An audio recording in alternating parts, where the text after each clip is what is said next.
loved our Uncle Ted. He was like a really cool big brother who always brought around the best toys and took us to the best places and with whom we always had the most fun. It was odd, though, when we got older, to realize he wasn't nearly as outgoing and adventurous with other adults. I found out much later that this might have had something to do with the ostomy bag he wore ever since he was diagnosed with Crohn's disease as a teenager and had part of his lower intestine removed. Theodor Skolnick, my Uncle Ted, died last year at the age of 80, never having once mentioned his illness to me or my brothers. He left a large bequest to the Crohn's and Colitis Foundation to help fund better treatments for these diseases and also to help other people, old and young, seek and get help for the situation that he was never able to talk about. Don't feel you need to hide your Crohn's or colitis. Go to spillyourguts.org to learn more about the treatments available and even find a specialist. That's spillyourguts.org.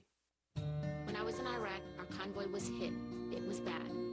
After I came home, I could still hear booms and see tracer fire. Makes it hard to be a good mom. As America's veterans face challenges, DAV is there. I'm Naomi Mathis, Air Force veteran. With the right support, more veterans can reach victories great and small. With help from DAV, I was able to begin to heal. DAV provides a lifetime of support to veterans of every generation, helping more than 1 million veterans this year. Today I'm part of DAV. We're veterans helping veterans to get the benefits they've earned. And I give my veterans my all. But there's more to be done, more victories to be won. My victory is being able to be here for my children.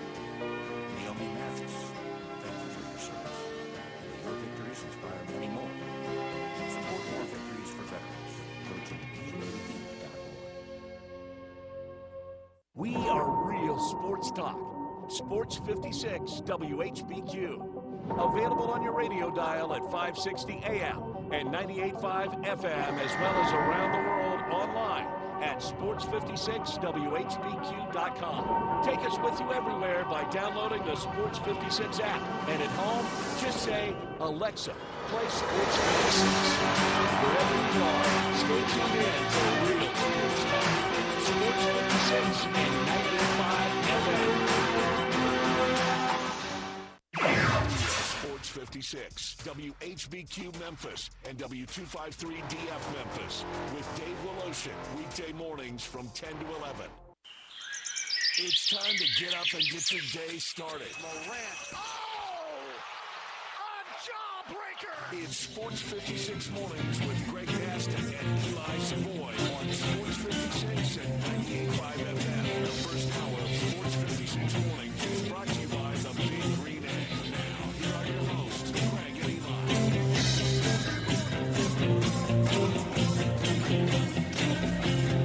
What a way to kick off the NFL season with an incredible game last night that went down to the final moments and may have been decided by inches. When it's all said and done, the Kansas City Chiefs win the opening game of the NFL campaign. Welcome into Sports 56 Mornings on this Friday, September 6th, 2024. Happy Friday to you. Greg Gaston and Zach Boyd. Eli off today. He'll return on Monday. We're broadcasting, as always, from the Family Leisure Studios. Family Leisure, where family and fun come together. The world's biggest spa sale continues at 2120 Whitten Road. That is just north of I-40. And the first hour of the program is brought to you by the Big Green Egg. Currently 72. It will get up to about 88 today. We got cloud cover, and there is a decent chance of some precipitation this afternoon into the evening. Not an all-day rain affair or anything like that, but about a 30% chance that you may be hit with a shower in your neck of the woods. Then tonight we're looking at a low of 65. They'll be clearing overnight, and then tomorrow, game day for the Tigers and Troy, the 11 o'clock kickoff. The weather looks to be absolutely perfect with a high of 79, sunshine, 1% chance of rain. Get out there early, get your tailgating on, have a great breakfast or brunch, enjoy your favorite beverage, and watch the Tigers try to go to 2-0. And hopefully the attendance will increase in Game 2 from Game 1. We got some numbers to talk about. Story from my friend Tim Buckley in the Daily Memphian that I want to talk about here in the first segment. We got lots to get to. Obviously talking NFL with the opener last night. Tonight, from Brazil, Sao Paulo. It is the Philadelphia Eagles and the Green Bay Packers. We got 3 college football games on the docket as well for tonight, and then the full slate tomorrow. John Varlas joins us at 7:25 to talk prep football. Last Friday, certainly affected by the rain. Some games played, some games moved and played on Saturday. Other games canceled and will not be remade or made up, I should say. But there is a nice slate of games tonight that we'll go over with JV. And, of course, if you have a game or a team you'd like John to talk about, just hit us up on the Sissy's Log Cabin listener lines by texting in at 901-360-8255. At 8:05, we're going to talk with Matt Infield, sports anchor and reporter from WMC Action News 5, about the Tigers, both football and basketball. Yesterday, after 2 straight days of chaos, there wasn't any additional story. But just you wait and see, because I would imagine there's more coming down the road, and we'll get into that as well today on the program. At 8:25, we turn our attention to Ole Miss. They will host Middle Tennessee State after putting up 76 last week. They'll look for another big offensive output and a stellar defensive performance as they'll take on the Blue Raiders, as I mentioned, tomorrow afternoon. I think 3:15 kickoff from Vaught Hemingway. We'll talk with David Johnson about Ole Miss. At 9:05, remember 9:05 will play 10 in a row, the game show that has swept the nation. Give you a chance to win a great prize package. And then at 9:25, you know him, you love him, you can't live without him. Handicapper extraordinaire, Mr. Entertainment, Brandon Lang will join us to break down some of the NFL and college football games. That is your lineup for today. And again, as always, you can hit us up on the Sissy's Log Cabin listener lines by calling in or texting in at 901-360-8255. Zach, were you up late watching the end of that game? I did. I stayed up for that. What a heck of a way to start the season. Man. It's the NFL. Look, I love every sport out there, but there's no product better than the Shield. The National Football League, #1. The ratings will tell you that. The viewership, the merchandise sold, all that will tell you it's the NFL. Everything else is battling for second. Last night, the Chiefs, the defending champions, opened up their defense by playing the Ravens, the team they beat last year in the AFC Championship game to get to the Super Bowl. The Chiefs hold on to win 27-20, and I think that's a perfect description, hold on, because the Ravens, driving down the field in the final moments, Lamar Jackson scrambles, 10-yard touchdown pass to Isaiah Likely. That would have made it 27-26. John Harbaugh was already calling for a 2-point try, so we probably would not have had overtime. It would have either been a Ravens win or a Chiefs win. But hold the phone. After replay review, Isaiah Likely had his one cleat barely on the white. Incomplete pass. Chiefs win the game. Isn't that crazy? It's the Kevin Durant toe on the line, man. Yeah. That's literally what happened. I don't know if it was Lamar Jackson or somebody else with the Ravens said, these guys need to wear white cleats. The white cleat would blend right into the white line, and who knows, maybe it would have fooled the official. But with replay, look, guy had a toe on the line. Barely. What are you going to do? Are you going to argue with the replay? Well, Lamar Jackson said, from my view on the sideline, I thought he had a touchdown, and I still think he had a touchdown. So here's a guy who doesn't even believe the replay. But it was tremendous. The game started out like gangbusters. Each team, first possession, scored a touchdown. The Ravens, of course, now with Derrick Henry, who was a factor early, not a factor throughout most of that game, but certainly on that first drive. And when you got Derrick Henry off tackle right, and then Lamar Jackson keeps and goes left, it's very hard to defend. Lamar Jackson's numbers, tremendous. 26 of 41 passing, 273, a touchdown, almost a second. 16 rushes for 122 yards. Lamar Jackson doing Lamar Jackson things. But the two-time MVP, his nemesis, his arch nemesis, his Achilles heel, is Kansas City. They can't get by the Chiefs.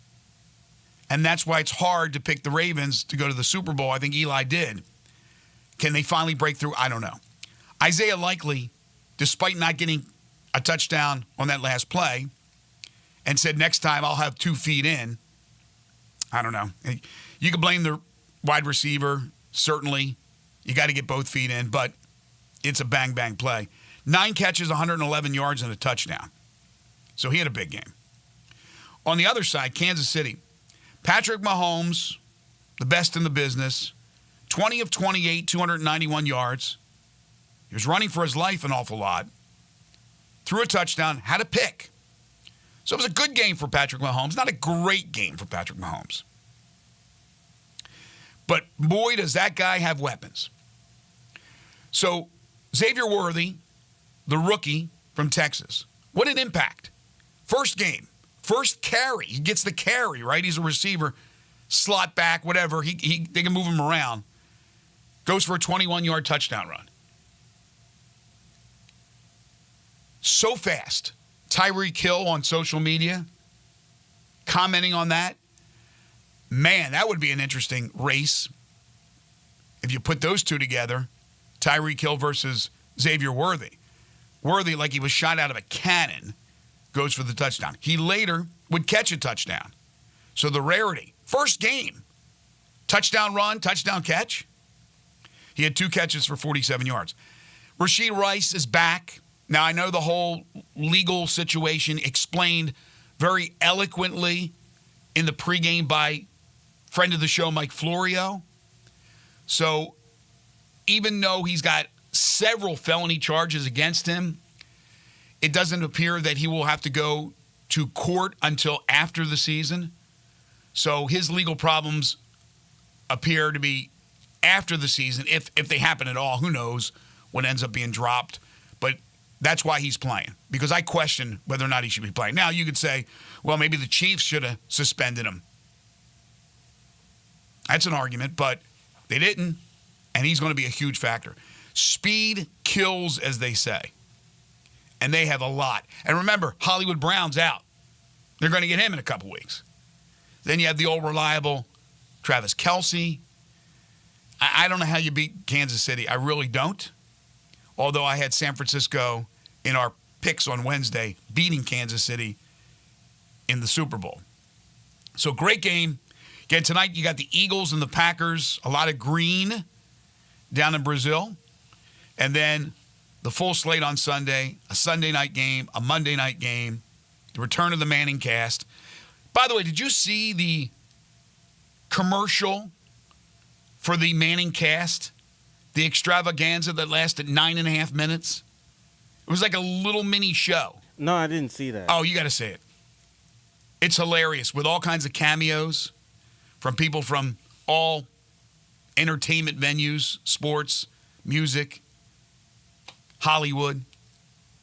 Pretty wild stuff. Was it a musical or something? Well, that's the spoof. It's a musical. Manning cast the musical, because Archie Manning wants his 2 sons, of course he has 3, but his 2 sons, in this case, Peyton and Manning, to win a Tony. So that's the whole gist of it. Go out there and win a Tony. So Don't worry about the Grammy, the Emmy, or whatever. Yeah, we want the Tony. yeah, the EGOT, right? The 4 major awards. But anyway, that will start, of course, on Monday. You're going to see a lot of Bill Belichick. He's going to be all over the place. It's amazing. A guy who is the ultimate curmudgeon is now going to appear in a million different ways, whether it be podcasts, television, probably radio, phonograph, telegraph. Bill Belichick, from curmudgeon to now media darling. But anyway, it's the NFL. It's back. All is right in the world. Not all is right in the world. Well, in this area, in this neck of the woods, not all is right. There's a couple of things that I wanted to talk about here in this first segment. First of all, the story that the Daily Memphian Tim Buckley had with Ed Scott, the athletics director for the University of Memphis, presenting things and speaking to the Board of Trustees. And Ed Scott has hit the ground running. There's a lot of things he has to do. There's fires he has to put out. Obviously now the basketball situation, but his concern is also about football and football attendance. The football team will play Troy tomorrow after beating North Alabama last Saturday in the opener 40-0. It's the most anticipated Tigers football season maybe in history. It's certainly in my time here in Memphis, and I've been here since 95. They had 10,181 season tickets sold. Now, they certainly can get some latecomers to that, but you're already down a game. I guess they adjust. But 10,181. For whatever reason it is, I always thought that they would get around 13, 14, 15,000 season tickets. But I think last year was also in that range of 10-something. The projection is $750,000 in lost revenue because of, well, ticket sales, obviously, but the renovations to Simmons Bank Liberty Stadium. So first of all, your capacity has dropped. Huge drop. 58,325, according to this presentation, capacity that they used to have before the wall came crumbling down, as John Mellencamp once said. And now the capacity, I knew it was around 32, but they said exactly 33,691. The announced crowd for the opener was 25,849. But that includes everything, even the freebie tickets and all that. Ed basically said, look, I'm concerned with turnstile count, people through the gates, into their seats, and single game revenue, right? One thing is your diehards who buy the season tickets, but the other thing is to excite the people enough that who are Tigers fans that will go and buy tickets to a particular game. Hopefully all of them, but they are more likely to purchase on a game-to-game basis. So he's concerned with that. He said the expectation for single game sales this season is $900,000. The single game revenue, the single game revenue, game one, Zach, $43,141. So you do the math, you time that by the amount of home games. I think there's 7. Does not come close to that 900,000 figure. He also said, of course, revenue's down from the suites because there's not any suites. There's suites on the east side, but all the west side suites are gone because the whole building's gone. Yeah. So there is a lot of lost revenue because of the renovations. That is understood. That was expected this season and next season. And when that new shiny building comes up on the west side, starting in 2026, people like new shiny things. Hopefully they'll make it up and then some, especially with corporate sales for suites and things of that nature. But right now, you got to figure out a way to avoid a big financial loss. And again, single game tickets are pivotal. So let's see what happens. Troy is a team that won the Sun Belt Conference the last 2 seasons. They lost a lot of players, especially on defense. Still a capable team, but not as good as they were. Let's be honest. Memphis is a 18.5-point favorite and maybe even climbing. But it will be a challenge, a lot more than North Alabama. The weather, as I said, perfect. So really, if you're a Tigers fan, there's no excuse. Now, if you got something going on in your life, personally, family-wise, I understand that. But if you want to support this program and that athletic department, then you got to do your job. And buying tickets is going to help. Obviously, donating and things of that nature. That will also help.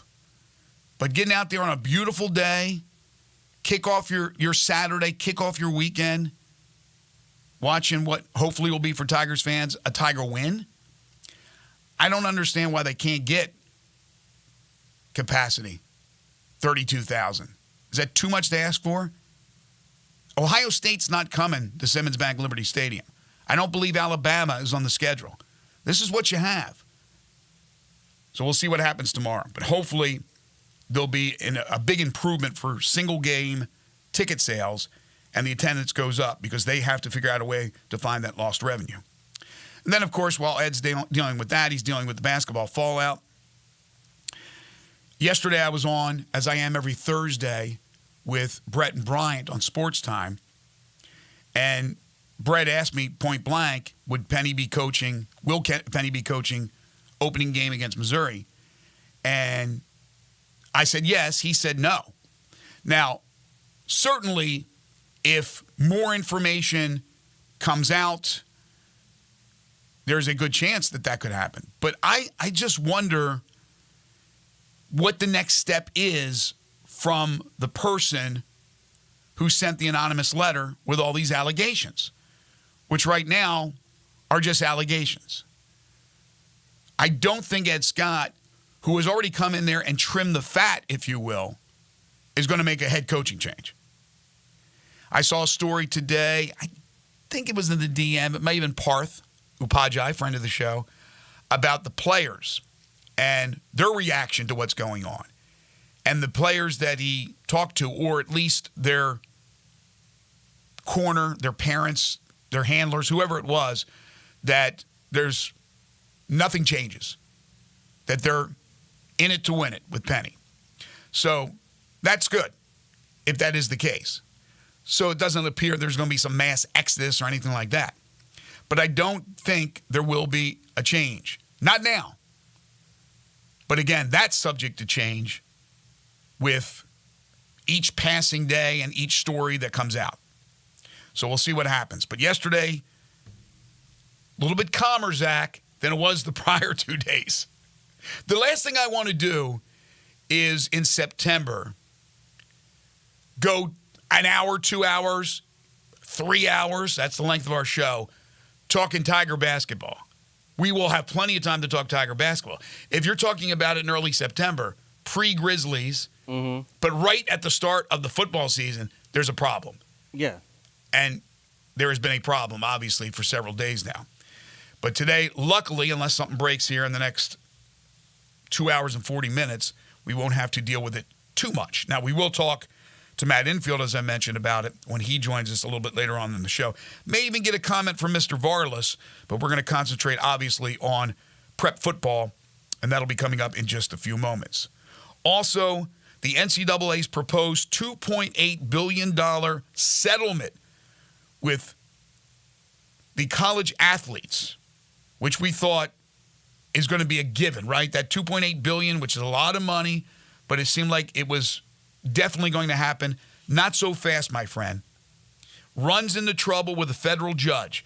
There was a 2.5-hour remote hearing. U.S. District Judge Claudia Wilkin and lawyers for both sides agreed that the parties would get back to her in 3 weeks with what she termed a prognosis for the proposed deal. Wilkin said it seems likely enough there will be a settlement.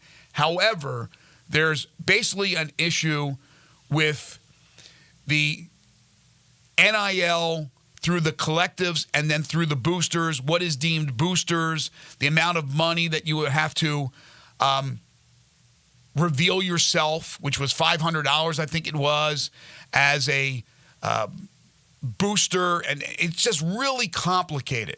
And while I did believe reading the original settlement possibility at $2.8 billion, again, which is a ton of money, I thought it made sense. But then when that came out and I saw that, I thought the language was squirrely. So, again, I'm not a lawyer. I don't know anything about this stuff. I just know this is an extremely important case. And I think the judge has made the right call. So we'll see where we go from here. What you don't want to see this thing is go to trial. Nobody wants to see it go to trial. So we'll see what ends up happening with that. But for the moment, no agreement as far as that $2.8 billion settlement. we'll see if it ends up happening in the end. All right, when we come back, we shift gears. We talk prep football. Again, if you have a question, a concern, a comment about a particular team or a matchup tonight, you want John to talk about it, hit us up on the Sissy's Log Cabin listener lines at 901-360-8255. Corky's, great option tonight before you go out for high school football to stop by any of their 4 locations or pick up some Corky's for tailgating. Bring it to you. Tomorrow, now I know it's a morning game. You may not want Corky's Ribs and Barbecue for your morning. But then again, some people are probably up all night, overnight. They don't go to sleep. So it'd basically be lunch or dinner for them. Corky's is a great option for tailgating or just for anything that's going on in your life. If you have an event coming up, you want it catered, Corky's is the place for you. They've been catering as long as they've been around, and that is 4 decades, serving up that delicious slow-smoked barbecue. You can head over for lunch. They have lunch specials every day. They got party packs that start at just $7.49. And check this out. You add a third of a rack of ribs for just $7.99 when you purchase an entree. Could be the pulled pork. Could be the award-winning catfish plate. Could be a tamale. Again, you're going to get a third of a rack of ribs for just $7.99. They're located at Poplar Avenue in Memphis, Poplar Avenue in Collierville, Germantown Parkway in Cordova, and Goodman Road in Olive Branch. Corky's Ribs and Barbecue, open for lunch and dinner 7 days a week. Just underway on a Friday. Coming up, the one and only John Varlas. This is Sports 56 Mornings with Greg and Eli on Real Sports Talk. Sports 56 at 98.5 FM.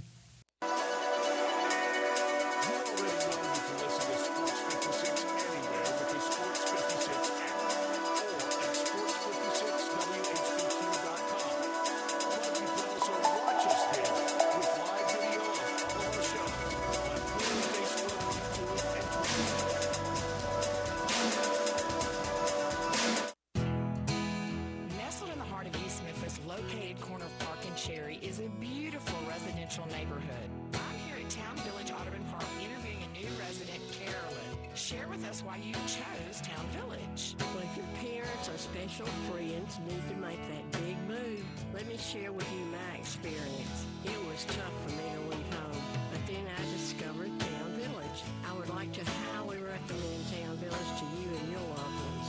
After looking at all the amenities and meeting all the people and staff, I was hooked. From restaurant, bistro, 3 meals per day, housekeeping, transportation, security, health care, physical therapy, exercise room, and even a heated pool and spa. Come see us and make your new home in Town Village. Visit us and call Daniel at Town Village Audubon Park at 901-374-7342. There's no place like home, Town Village. Hi, it's Colin. You may have a pair of headphones you like, but the battery life is too short, or maybe they don't fit your ears properly. JLab is crafting headphones, earbuds, and work accessories designed for everyday use. The J-Buds Lux Over-Ear headphones are perfect for noise-canceling travel. I use them. Discover your perfect pair of headphones. Look for the JLab Blue Box at Walmart, Target, Best Buy, and more, or just visit jlab.com. Hi, this is Troy Fiveash, owner of Fiveash Roofing. In these uncertain economic times, there are so many things as a contractor and a business owner that I cannot control. The rising cost of materials, not to mention fuel and transportation costs. In the last 2 years, shingle prices have almost doubled, and commercial materials have doubled. And I don't have to tell you what fuel costs these days. But you know what I can control? How much markup I put on a project. I have always prided myself in knowing I never gouge a customer. But in an effort to ensure my crews have work and my customers are being treated fairly, I have lowered my profit margin, hoping to give you a price you can live with and keeping my crews busy. So if you need a roof or gutters, please give us a call. Fiveash Roofing, fair, honest, and ethical. Fiveash Roofing, a proud sponsor of Tiger Athletics and a member of the Tigers home team. 367-0050 or memphisroofer.com. 367-0050 or memphisroofer.com.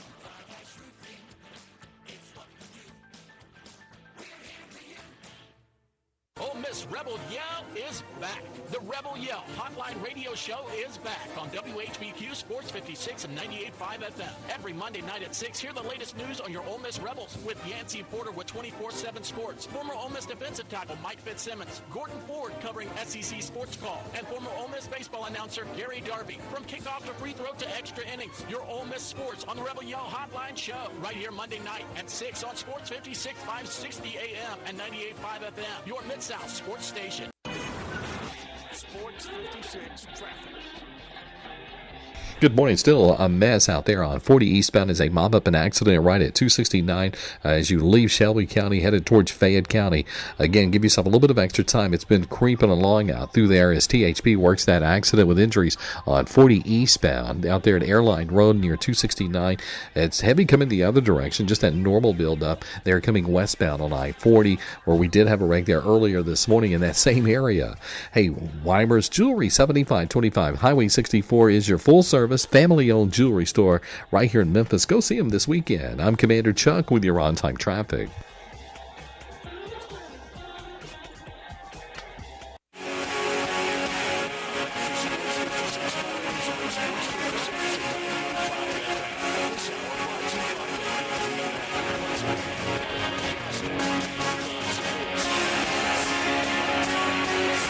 Welcome back, everyone. 7:28 the time.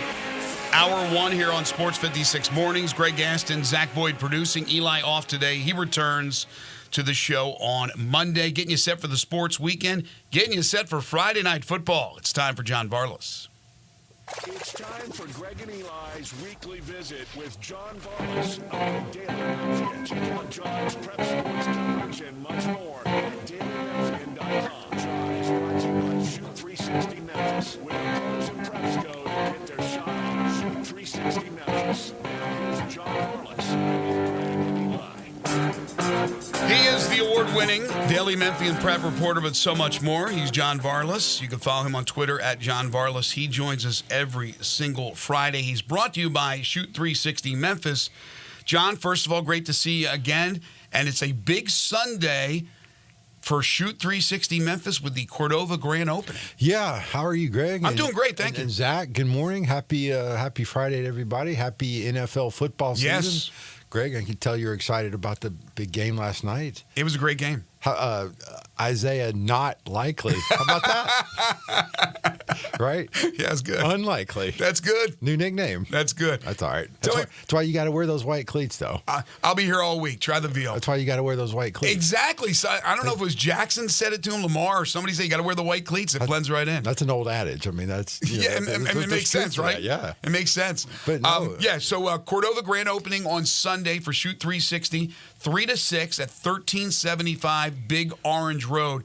This is a chance for people to go out there and see what it's all about, what we've been talking about for months. Yeah, go out there and see what all the fuss is about for yourself, and I promise you'll be impressed. That's like you said, 1375 Big Orange Road out there in Cordova. Easy access off of Houston Levee if you're coming from the Germantown, Collierville area, or Germantown Parkway. You just turn on to Macon there, and it's if you're coming from that direction, real easy to get to, real easy to find, real good people, and yeah, you can go out there and see the technology yourself, see the full size courts, see the shooting bays, see exactly what they can do to get your young basketball player shot the best it can be. They've got all the analytics, all the data, high tech apps, data, release points, science. It's science, trust the science. Science! The science of basketball, and nobody knows that better than the good people at Shoot 360 Memphis. So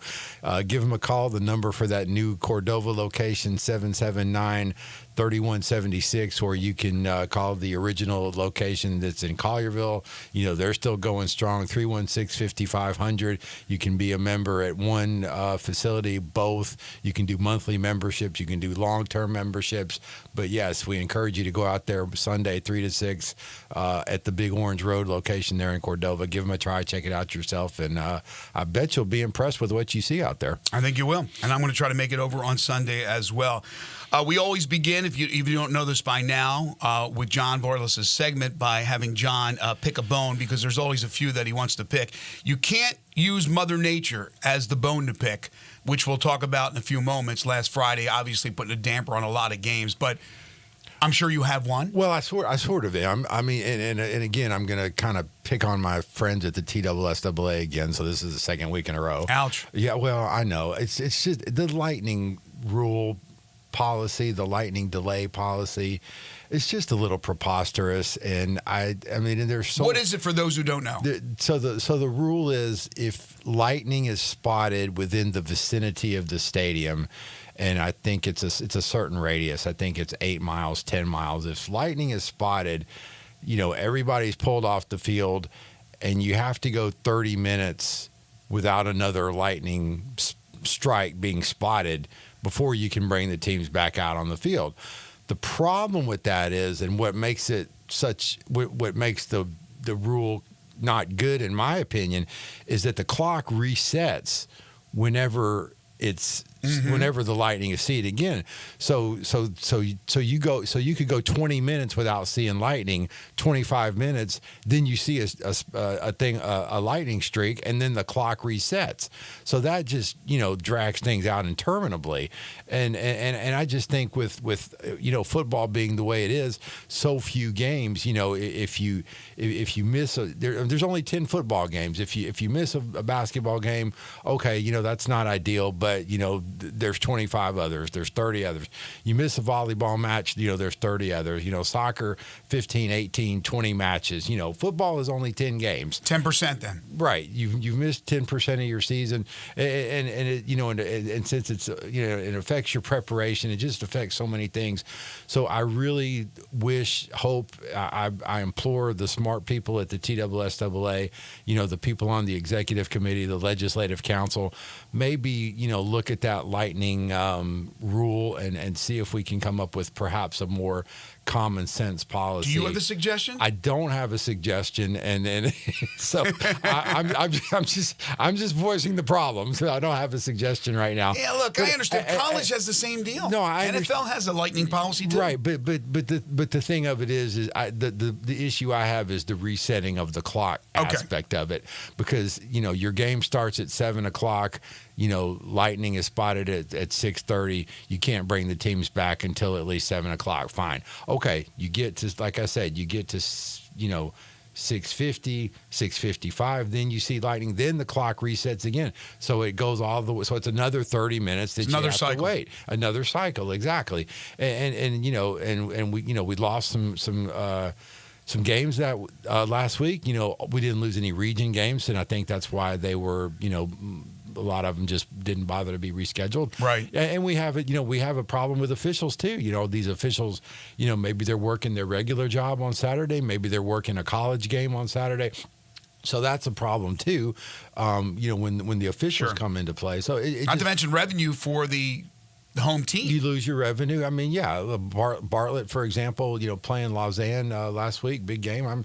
I'm sure they lost a sizable chunk of revenue from not being able to play that game, and others as well. So it's a problem, and I just I don't have the answer, and maybe it's wrong for me to voice a problem without having a solution. But I just think there's smart people out there that can maybe come up with something and that's a little bit more common sense and a little bit more user friendly, I would say. Fair enough. There were some games certainly that were played where the lightning wasn't as bad in that area, or maybe no lightning at all. We talked about, it was one of the games we previewed, Germantown, with the players they lost from last year, going down to play the University of South Panola, not knowing how good South Panola is this year, but knowing that program annually is pretty darn good. Germantown, Gene Robinson's team goes down, gets the win, and now they get the big one coming up tonight. Yeah, that's always going to be a representative game, Greg. I mean, it's like if you have Notre Dame on your schedule. It doesn't matter if they're a 10-win team or a 7-win team. It's Notre Dame. They're going to be a good test, and it's a feather in your cap when you beat them. I mean, we spent some time out there with Coach Gene this week. For an article that you can find on our website now, dailymemphian.com, previewing the game and kind of talking about last week. He said, he was really, really impressed with kind of the mental fortitude that his team showed in that game. Sitting through almost a 2-hour weather delay before it got started, and he makes the point. You tell these kids and these coaches, you say, hey, we're going to play, in 15 minutes, start getting ready. We're not going to play. We're going to play. We're not going to play. It's just a lot of back and forth, and it's a lot of, you got to gear up and gear down. So, it's tough. It's really tough under those circumstances. And he was really proud of the way his guys kind of fought through that and came out on top. It's a young team. It's a team with a lot of talented players, but, not a lot of guys with experience. And now those guys are starting to get that experience. And last week was a really, really big feather in their cap, a really nice confidence booster. And I think that casts Greg tonight's game against Houston in a totally different light. Now you got 2 undefeated teams, 2-2-0 teams. Houston's your defending state champs. They're the last team. Germantown is the last team that's beaten Houston. They lost to Houston in week 3 last year, and Houston hasn't lost since. So, it's, there's just so many good subplots in this game tonight out there at Germantown. And I think, Germantown winning against South Panola just really adds to that. Our buddy John from Covington certainly wants to know about the Chargers, who host Dyersburg. Well, that's a big game. That is 2 teams that are ranked in the state 3A poll. Covington is number 3 this week. Dyersburg is number 7 in the state poll this week. Of course, in this corresponding game last year, Dyersburg beat Covington 24-0, and I know certainly this is probably a game that Coach Kirby and the guys at Covington have circled. I know they want to show that they're a better team against Dyersburg than they showed last week, and they're off to a tremendous start. They've won both of their games by shutout. Their running back game with Skyland Smith is really going well. He's really looking like a Mr. Football candidate and a possible winner this year.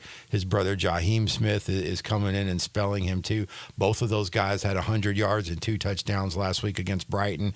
And Greg, that was a game that was only about 2.5 quarters long, because of the weather, obviously. So Covington playing some really good football. I'll be surprised if they don't come out tonight ready and put on a good show and a good performance against a good Dyersburg team.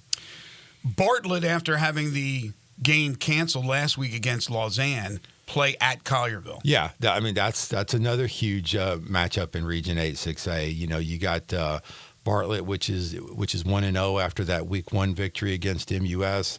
Collierville's 2-0, 2 really impressive victories. They beat the 2A state champs Decatur Riverside in Week 1, and then last week they went to Hendersonville, and they came back with a good victory against a quality Hendersonville Beach team. So really good defense so far this year from Collierville. They've only given up 20 points in 2 games. Samuel Iro leading that defense. He's been tremendous. Grant Troutman, he's, slotting in really well as the starting quarterback. Just good, solid fundamentals all around from Collierville, really well coached. The challenge for them, of course, is going to be to see if they can stop Jaron Johnson, who ran for 335 yards and 5 touchdowns in that Week 1 victory against MUS. And it's, he's the Mississippi State commit. He's the Mississippi State commit. They've got another one there at linebacker, Austin Howard. So it's going to be interesting to see how Bartlett bounces back after that unexpected week off last week. But no, that's going to be a tremendous game out there at Collierville. Two really good games in Region 8 6A with that one and of course the Houston Germantown game. Another texter on the Sissy's Log Cabin text line 901-360-8255. Want you to talk about Melrose. They host Munford coming off the M&M Bowl. Yeah, is that correct? Yeah, but Munford played really well last week. I thought Millington had a chance to end that losing streak in the M&M Bowl, and then Munford came out and just rolled them pretty good, 30-0. Bryson Turnage, great game last week for Munford. 165 yards on the ground, 3 touchdowns. He also impacted the game on defense. So he's a terrific player. And this is going to be a tough challenge for Melrose. They kind of find themselves in an interesting spot. They didn't really play all that well in Week 1 against East. And in fairness to East, maybe they're a lot better than we thought they were because they played really well in Week 2 in a victory over Arlington. So, Melrose maybe didn't play that well against East in week 1. They come out week 2 against MUS and lose, and they're shut out for the second consecutive year. So this is an important game for Melrose. You know, there was a lot of anticipation for this season, a lot of hype for this season. You know, a lot of talk from the Orange Mound fans in the community, and you know, and I don't fault fans for being excited, but you know, this is a good test, and you know, it's time to see you know, if Melrose is really the team that we think they are, and I still think they are. I mean, they're just so talented over there, so many talented ball players. So it's going to be a good test tonight against Munford, and you know, we'll see what this Melrose team is made of if they can respond with a positive showing against Munford tonight. You got a couple of the big Nashville area private schools coming to Memphis. You have Montgomery Bell Academy at MUS, and you have Christian Brothers hosting Brentwood Academy. Well, and all the Tennessee Vol fans in the area, you can see your quarterback of the future, George McIntyre, out there tonight against Christian Brothers. Big, strong kid, 6'5", you know, pocket passer, you know, classic drop back kind of Peyton Manning frame and Peyton Manning type of thrower in that kind of, you know, physique and stature. So yeah, if you're interested in the Vols and their quarterback of the future, go out to Tom Nix today. And you know, with Montgomery Bell Academy and MUS, you know, MUS played really well last week against Melrose. The defense was solid. You know, I really like Brady Hughes at quarterback. I like what he can do, you know, not just throwing the ball, but running. He ran for 2 touchdowns and 70 yards last week against Melrose. So his, you know, kind of multi-dimensional and dual threat, you know, style of play, you know, it's a great weapon to have. And so I'm going to be interesting to see what they do against Montgomery Bell Academy. It's, you know, it's always a challenge when those Nashville teams come in here. They're always tough, well coached. They've always got a bunch of dudes. And so it's going to be a fun night out there at MUS as well. And then other games that you want to have John talk about, just hit us up. We'll take a break. We'll come back and we'll do that. 360-8255, 901-360-8255. Talking prep football with John Varlas, who joins us every Friday. And then time permitting, I want to get John's comments on the news from the week about Memphis basketball with a couple of big bombshells. So we'll do that when we continue here on Sports 56 Mornings with Greg and Eli, right here on Real Sports Talk, Sports 56 and 98.5 FM. Join the voice of the Tigers, Dave Woloshin, for Wolo and Friends. Weekday mornings from 10 to 11, here on Sports 56 and 98.5 FM.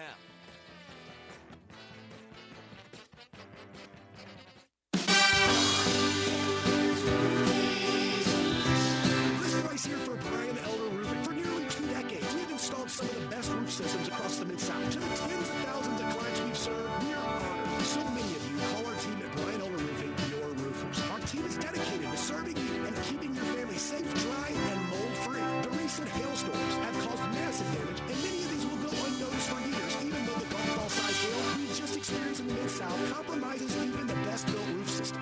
Whether we find damage or not, your photos are securely stored for future reference. Call Brian Elder Roofing today for a total evaluation of your entire roof system free. We will not try to sell you a roof if all you need is a repair. Call me at 901-867-0303. That's 901-867-0303. Or visit us online at brianelderroofing.com.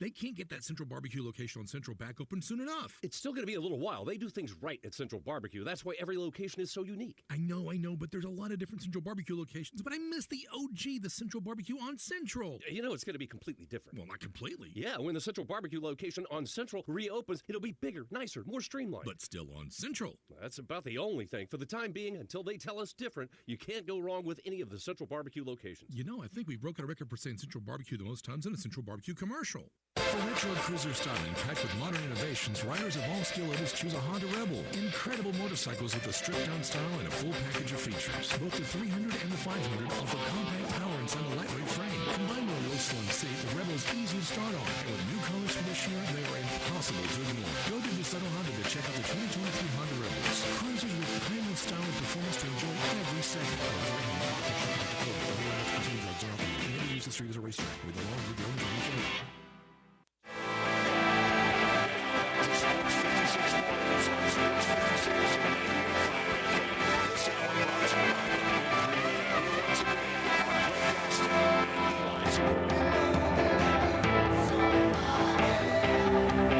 John Varlas joining us as he does every Friday from the Daily Memphian. Follow him on Twitter at John Varlas. And you'll want to follow him, of course, every Friday night for high school football. Really all the time for all sports. He has all the sports covered for you from the DM. All right, some more of the games on tonight's ledger, including Sheffield and East. They'll go at it at Crump. It'd be nice to see East return back to those glory days. Wimberley was coaching them, I think, at that point, and they've had some good teams, but recently they haven't been that good. So what's happening with them? Yeah, real good teams. They won the state championship, in fact, in 2016. There you go. That great season of 2016. So soon I forget. Well, I mean, it was just to me that's the high water mark of Memphis high school football, because you had 4 different teams win a state championship that year. Lausanne won, East won, Tresman won, and Whitehaven all won in their respective divisions. So that that was just an incredible season, and lots of good memories from that. No, I mean East. We mentioned they beat 6A Arlington last week. They gave Melrose a really tough game in week 1, and East is they may be building some stuff. They've got a really talented running back, a kid named Lawrence Wright, and I don't know if he's related to Lorenzen Wright, and perhaps somebody can text in and let us know about that, because his name is spelled similarly. But he's having a terrific start to the season for them. Running the ball, they've got a tremendously large offensive line. For a 3A team, they've got really good size up front, and they're doing a great job blocking for Lawrence and the rest of the skill guys. So that's going to be a really key game there in Region 8 3A. Sheffield's kind of dominated that region the last couple of years. They haven't lost a region game since, in 2 full seasons. So this is going to be a real interesting test for both teams. This game, along with the game between Bolton and Lakeland Prep, that's also in Region 8 3A. So those 2 games, very important games tonight in Region 8 3A. Sheffield East will be at Crump. At historic Crump Stadium, downtown Memphis. And where's the Bolton game? The Bolton game, I believe it's at Bolton. You've got it there in front of you. Yeah, right? Let me see if I can find it here. It's either at Bolton or at Lakeland, because both of those schools have their own fields. So at Bolton. Okay. At Bolton. Okay. Southwind, we know about their terrific quarterback. They're taking on Center Hill from Mississippi. Yeah, and that was a really good victory last week for Southwind. That game was pushed back to Saturday morning against Horn Lake. They managed to get that one in, so kudos to Horn Lake and Southwind for making it work last week, even though it was delayed a little bit. And it turned out to be a heck of a game. Horn Lake really played a good game in their first performance under new coach Dustin Hector, and they really played well. But Southwind was able to come out on top. They won the game 35-28. And Greg, to me, that's a game that Southwind needed. They're so talented, and with the schedule they have, there's going to be some games on the schedule that frankly aren't going to be very close and very competitive this year. So to have a competitive game like that early in the season, I think it bodes well. As they, look towards the playoffs and maybe making a run to Chattanooga. I mean, you got to have those close games. You got to win those close games at some point. It's not realistic to think you're going to just go out there and win every game by 40, 50 points. You got to have those close victories, and they were able to pull one out last week. And, I think that's going to, help them going forward to have that experience. And knock on wood, FACS will play a football game hopefully tonight. Oh, and I just got a text. Lawrence Wright is not related to Tiger great Lorenzen Wright, okay, despite the similarity of Thanks names. for the text. Thank you, texter. I was wondering, and I appreciate that. And poor FACS, Greg. So they play. The schedules this year are exactly the same as they were last year. It's it's a 2-year cycle. So okay. Last year they opened with Martin Luther King Prep. Martin Luther King Prep closes, so they don't have a game for week 1. Okay, fine. Then they go last week to play Lakeland, and of course the weather messed that up. They were rolling along pretty good. They were leading in I think in the second quarter, and then Lightning cancels that game. So here we are, week 3, and poor FACS has basically played 1 quarter of football. And I know that's frustrating to Coach McDaniel and all his guys, and West Carroll's going to be a tough challenge for them. So I mean, so that's what I say with the weather, with these rules. rules. I mean, teams like FACS are kind of up against it this week. So it's going to be interesting to see how they come out. I know they've got some talent on that team. They've, guys like Vidal Cawthron, Charlie Goss, they've got some really talented, skilled players. I mean, they've got some dudes over there, and they've got a chance to have a really special season in Division 2A, the smallest private school classification. They've just got to actually play, Greg, and hopefully they'll be able to do that tonight and have some success against West Carroll. We mentioned MUS and Christian Brothers hosting teams from Nashville. You have Briarcrest going to Lipscomb Academy. They'll be on the road. Also some interesting games in DeSoto County. You have Tupelo at South Haven, and always a good battle as Senatobia and Hernando get together. They got a little regional rivalry, Hernando at Senatobia. Of course, John will have you covered with all things high school football, all things preps, right? Anything from volleyball to soccer, he has you covered at the Daily Memphis. Oh, yeah. While you were watching the Chiefs and the Ravens last night, I was watching some outstanding high school girls soccer. It went. We were 30 seconds away from having to go to PKs last night, Greg, and St. George's gets the game-winning goal. Mary Clark Consolo, shout out to her. She got a really nice pass from Liza Sanger. Liza played her through really nicely. She was in on goal 1v1 versus the keeper, and she finished nicely. And that was a great finish. Almost, I would say it was even more exciting than Ravens Chiefs. I mean, it was a big night out there at St. George's. A lot of fun. Real quick, who's the best girls soccer team in the area? Probably Houston. They've been a machine, haven't they, for years, or is that the boys? Both. Well, both. Okay. But, the girls in particular. They won a national championship a couple of years ago, and finished undefeated. I think twice. They have a really talented program, and they're really good again this year. Bearden High from the Knoxville area. They had like almost a 3-year winning streak, and Houston beat them earlier in the season to end that winning streak. They've beaten Chattanooga Baylor, which is really good. They're undefeated. So, Houston's really good. But, Collierville's really good. Briarcrest, St. George's, ECS, like I mentioned. Lausanne's got an up-and-coming program. A lot of good girls soccer teams in our area. I expect there'll be some state title contenders for sure from Memphis. We have you all year long, so prep football is only a hunk of the year, and we talk about a number of different things. I always love to get your opinion.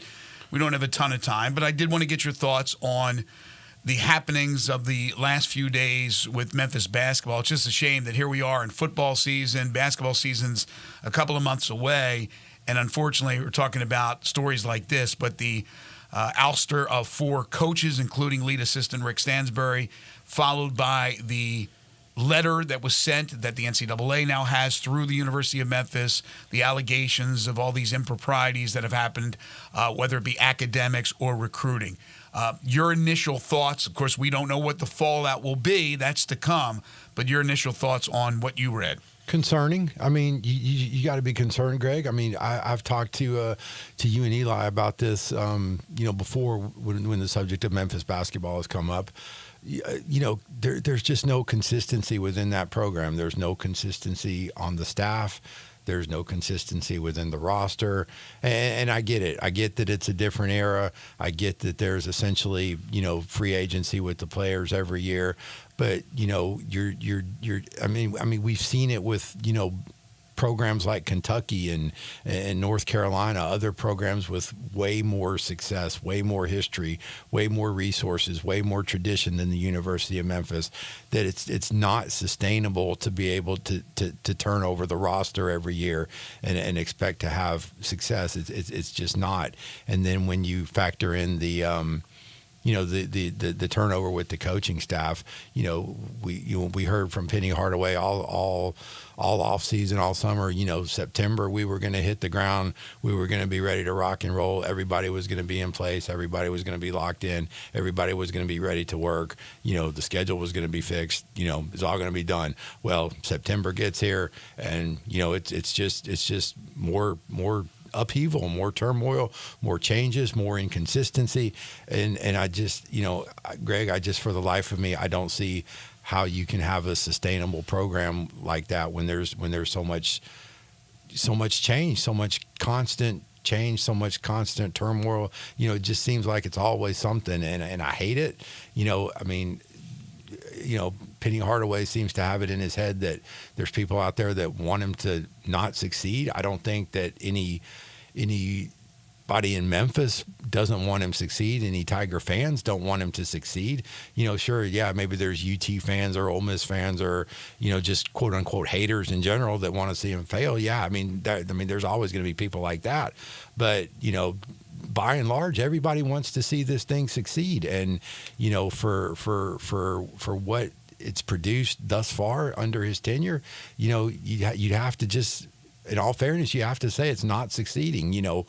What do we have? One tournament win? One tournament win in 6 years? Well, Josh Pastner had more than that and, couldn't wait to run him out of town. So, I mean, you really got to look at these things and I think consider it and kind of see, like, what are we doing? Are we doing things, the right way? And, and I thought the afternoon producer Darian Newsom made a really good point the other day. He's gone from, coming in, you were going to go after the biggest recruits of the world, the James Wisemans and the 5-stars, the top 10 level guys, that's not happening anymore. It's just so many things that, started out with so much, positivity and grandiose expectations and swagger and hope and promise and hope for a new future and change and all that.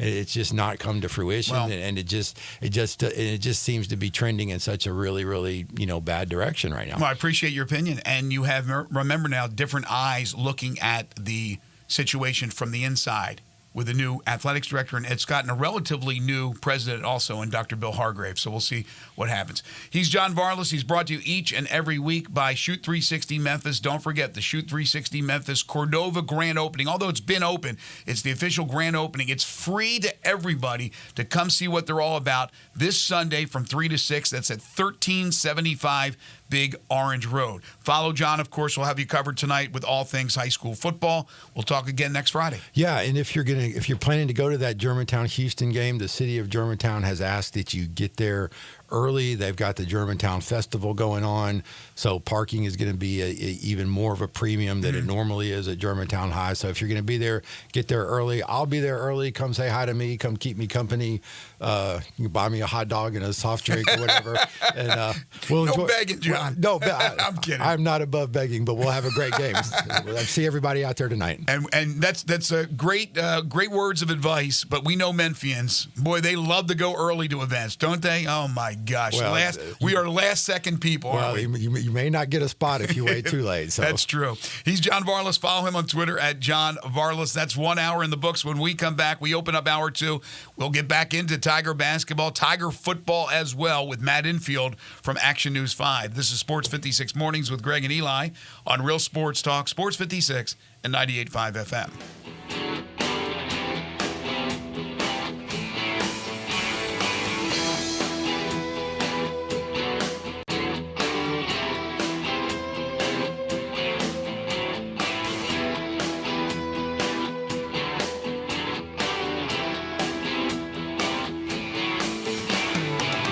Memphis Public Links has so much going on right now.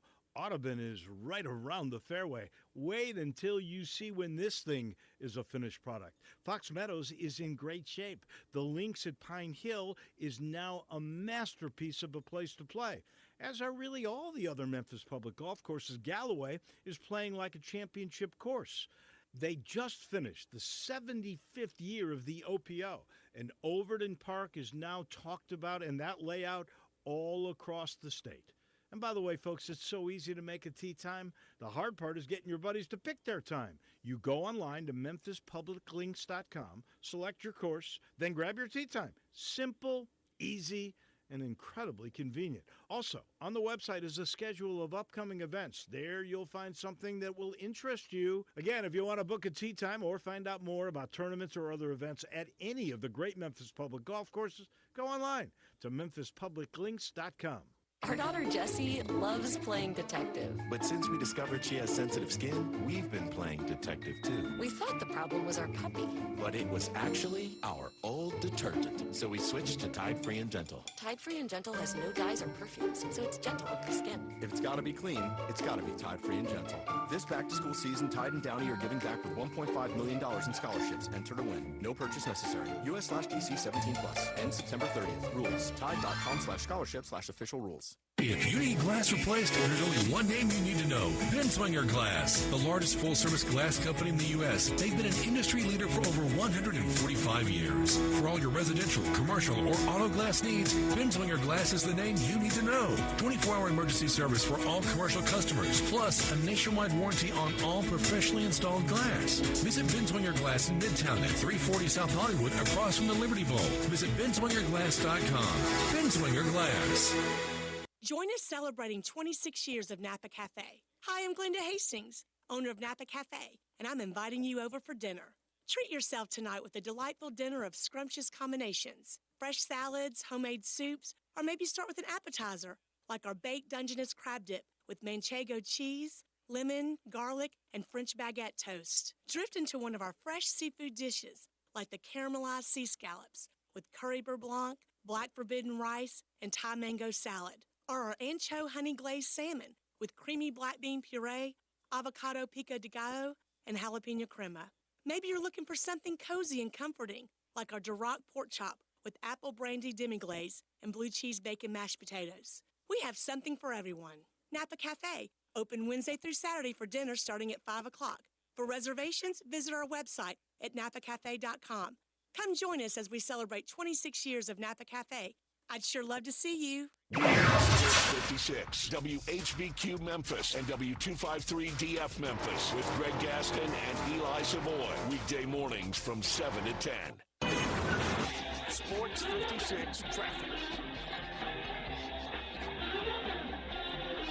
Good morning. Still filling out paperwork on a crash. It's been out here for a while. Slowing down traffic flow on 40 eastbound where it connects with 269, leaving Shelby County into Fayette County. Again, on this earlier crash, it's been rough in this area. It seems like all morning long we had to deal with a wreck earlier in the westbound lanes, not too far from this location. As traffic increases, 55 at Booth South Haven, coming up into South Memphis. Weimer's Jewelry, 7525 Highway 64 is your full-service, family-owned jewelry store right here in Memphis. Go see them this weekend. I'm Commander Chuck with your on-time traffic.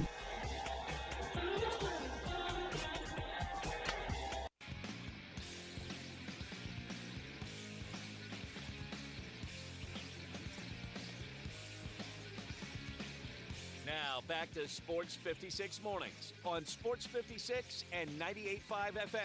This hour is brought to you by James Gaddis Jewelers. To reveal the full spectrum of its dazzling color. Here once again, Greg Gaston and Eli Savoy. Welcome back, everyone. 8:05 the time, hour 2, here on Sports 56 Mornings, the Friday, September 6th, 2024 edition. Greg Gaston and Zach Boyd producing. Eli off today. He returns to the show on Monday. Currently 74 degrees. It will get up to 89 today. Overcast, cloudy, with a good chance of rain today. May not get it in your neck of the woods. It'll be spotty, but about a 30% chance of some precip. And then tonight, 65 for a low with showers early. Then it's clearing out, and what should be a spectacular day tomorrow. We'll see mostly sunshine, a little bit of clouds, but no chance for rain. 79 degrees for a high. 79 for a high. It's going to be fabulous. Get out there early, of course. It's a 11 o'clock kickoff for the Tigers and the Troy Trojans. We're going to talk some Tiger football, some Tiger basketball, and unfortunately, the good and the bad, I guess you could say, with Matt Infield coming up in just a moment. Do want to tell you about our second hour sponsor, the great folks at James Gaddis Jewelers, your family's jeweler, 4900 Poplar Avenue between Mendenhall and St. Nick. On the web at GaddisJewelers.com. Jay Gaddis will be joining me on Tuesday to talk about their big anniversary sale that's coming up. 25 years they're celebrating on Summer. Make that on Poplar Avenue. They have been in Memphis, started on Summer Avenue for 52 years. So a big celebration, and the savings are going to be passed along to you. Now, every Monday and Friday, they bring you the Memphis Sports Fact. Did you know, after posting an 11-6-2 season last year, an appearance in the second round of the NCAA tournament, the University of Memphis men's soccer team fell to 1-4 after last night's 2-0 loss at Mercer. They're back on the pitch on Sunday when the Tigers play at Georgia State. Without further ado, we got him up, my friends. He's a night owl like I used to be when I was in television, but we got Matt Infield up. He's wiping the sleep out of his eyes, and he's joining us now on Sports 56 Mornings. Sports anchor reporter for WMC Action News 5. You can follow him on Twitter at Matt_Infield. Matt, how are you? You're really lucky. I like you, Greg. You're probably the only person in town I'll get up this early on a Friday for. But nah, I'm doing well, man. I got my protein pancake going through the system right now. I'll get some energy at some point. Get a little workout in. We'll have a good day ahead. Well, you got to get used to getting up for tomorrow morning. It's an early riser for everybody tomorrow if you're going to the Tigers football game. Yeah, it's going to be a little bit different. I think we've had a couple of 11 a.m. kicks during my time here, but not many. I've always wondered, like, what's that like? I never played football growing up, but I've always wondered what that is like as a player, because I imagine you get into at least a little bit of a routine playing afternoons and night games. But, yeah, that's the way the schedule lined up, and you got to be ready any way you slice it. Ryan Silverfield was on with us yesterday. Comes on every Thursday. He talked about that, the difference in the preparation for a night game as opposed to a day game. They practice early. He likes the day games, especially on the road, because I'm on the road, as you know, with the team. When you kind of sit around, and I'm just a broadcaster. You sit around the hotel, and you're waiting for that game, and then you get on the bus, whenever it is, 4:30, and then you go to the stadium. The whole day you're sitting around, and that's the team's got to be sitting around as well. Meetings, and you can only meet so many times. You can only stretch so many times. I think it's tough on the road for a team playing a night game. I think it's a lot easier to play a day game because, again, you're up early, crack of dawn, you're ready to rock and roll, and you go out there and play football. And tomorrow should be, as I said, delightful weather-wise. But what did you get from your impressions? What did you get out of that first game against an overmatched North Alabama team? But the Tigers took care of business.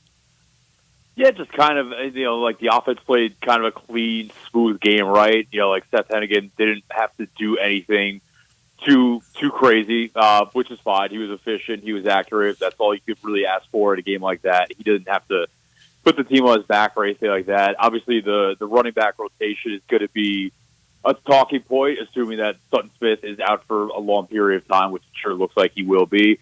And kind of the division of, is Mario Anderson, does he become kind of a true workhorse back? But also, someone like Greg DeWozier, I've said all week, I think that he showed that he could fill in for portions of that Sutton Smith role really well. He's got good bursts. He's a great athlete, clearly.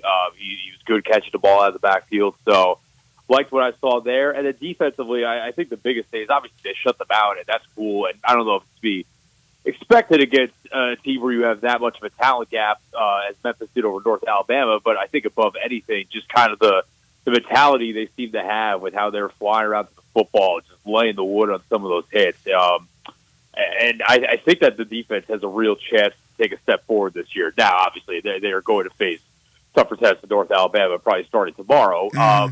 Yeah, Jordan Heck is certainly off to a good start as defense coordinator in 2-game sample size. So, on that side of the ball, I liked what I saw just for the mentality-wise.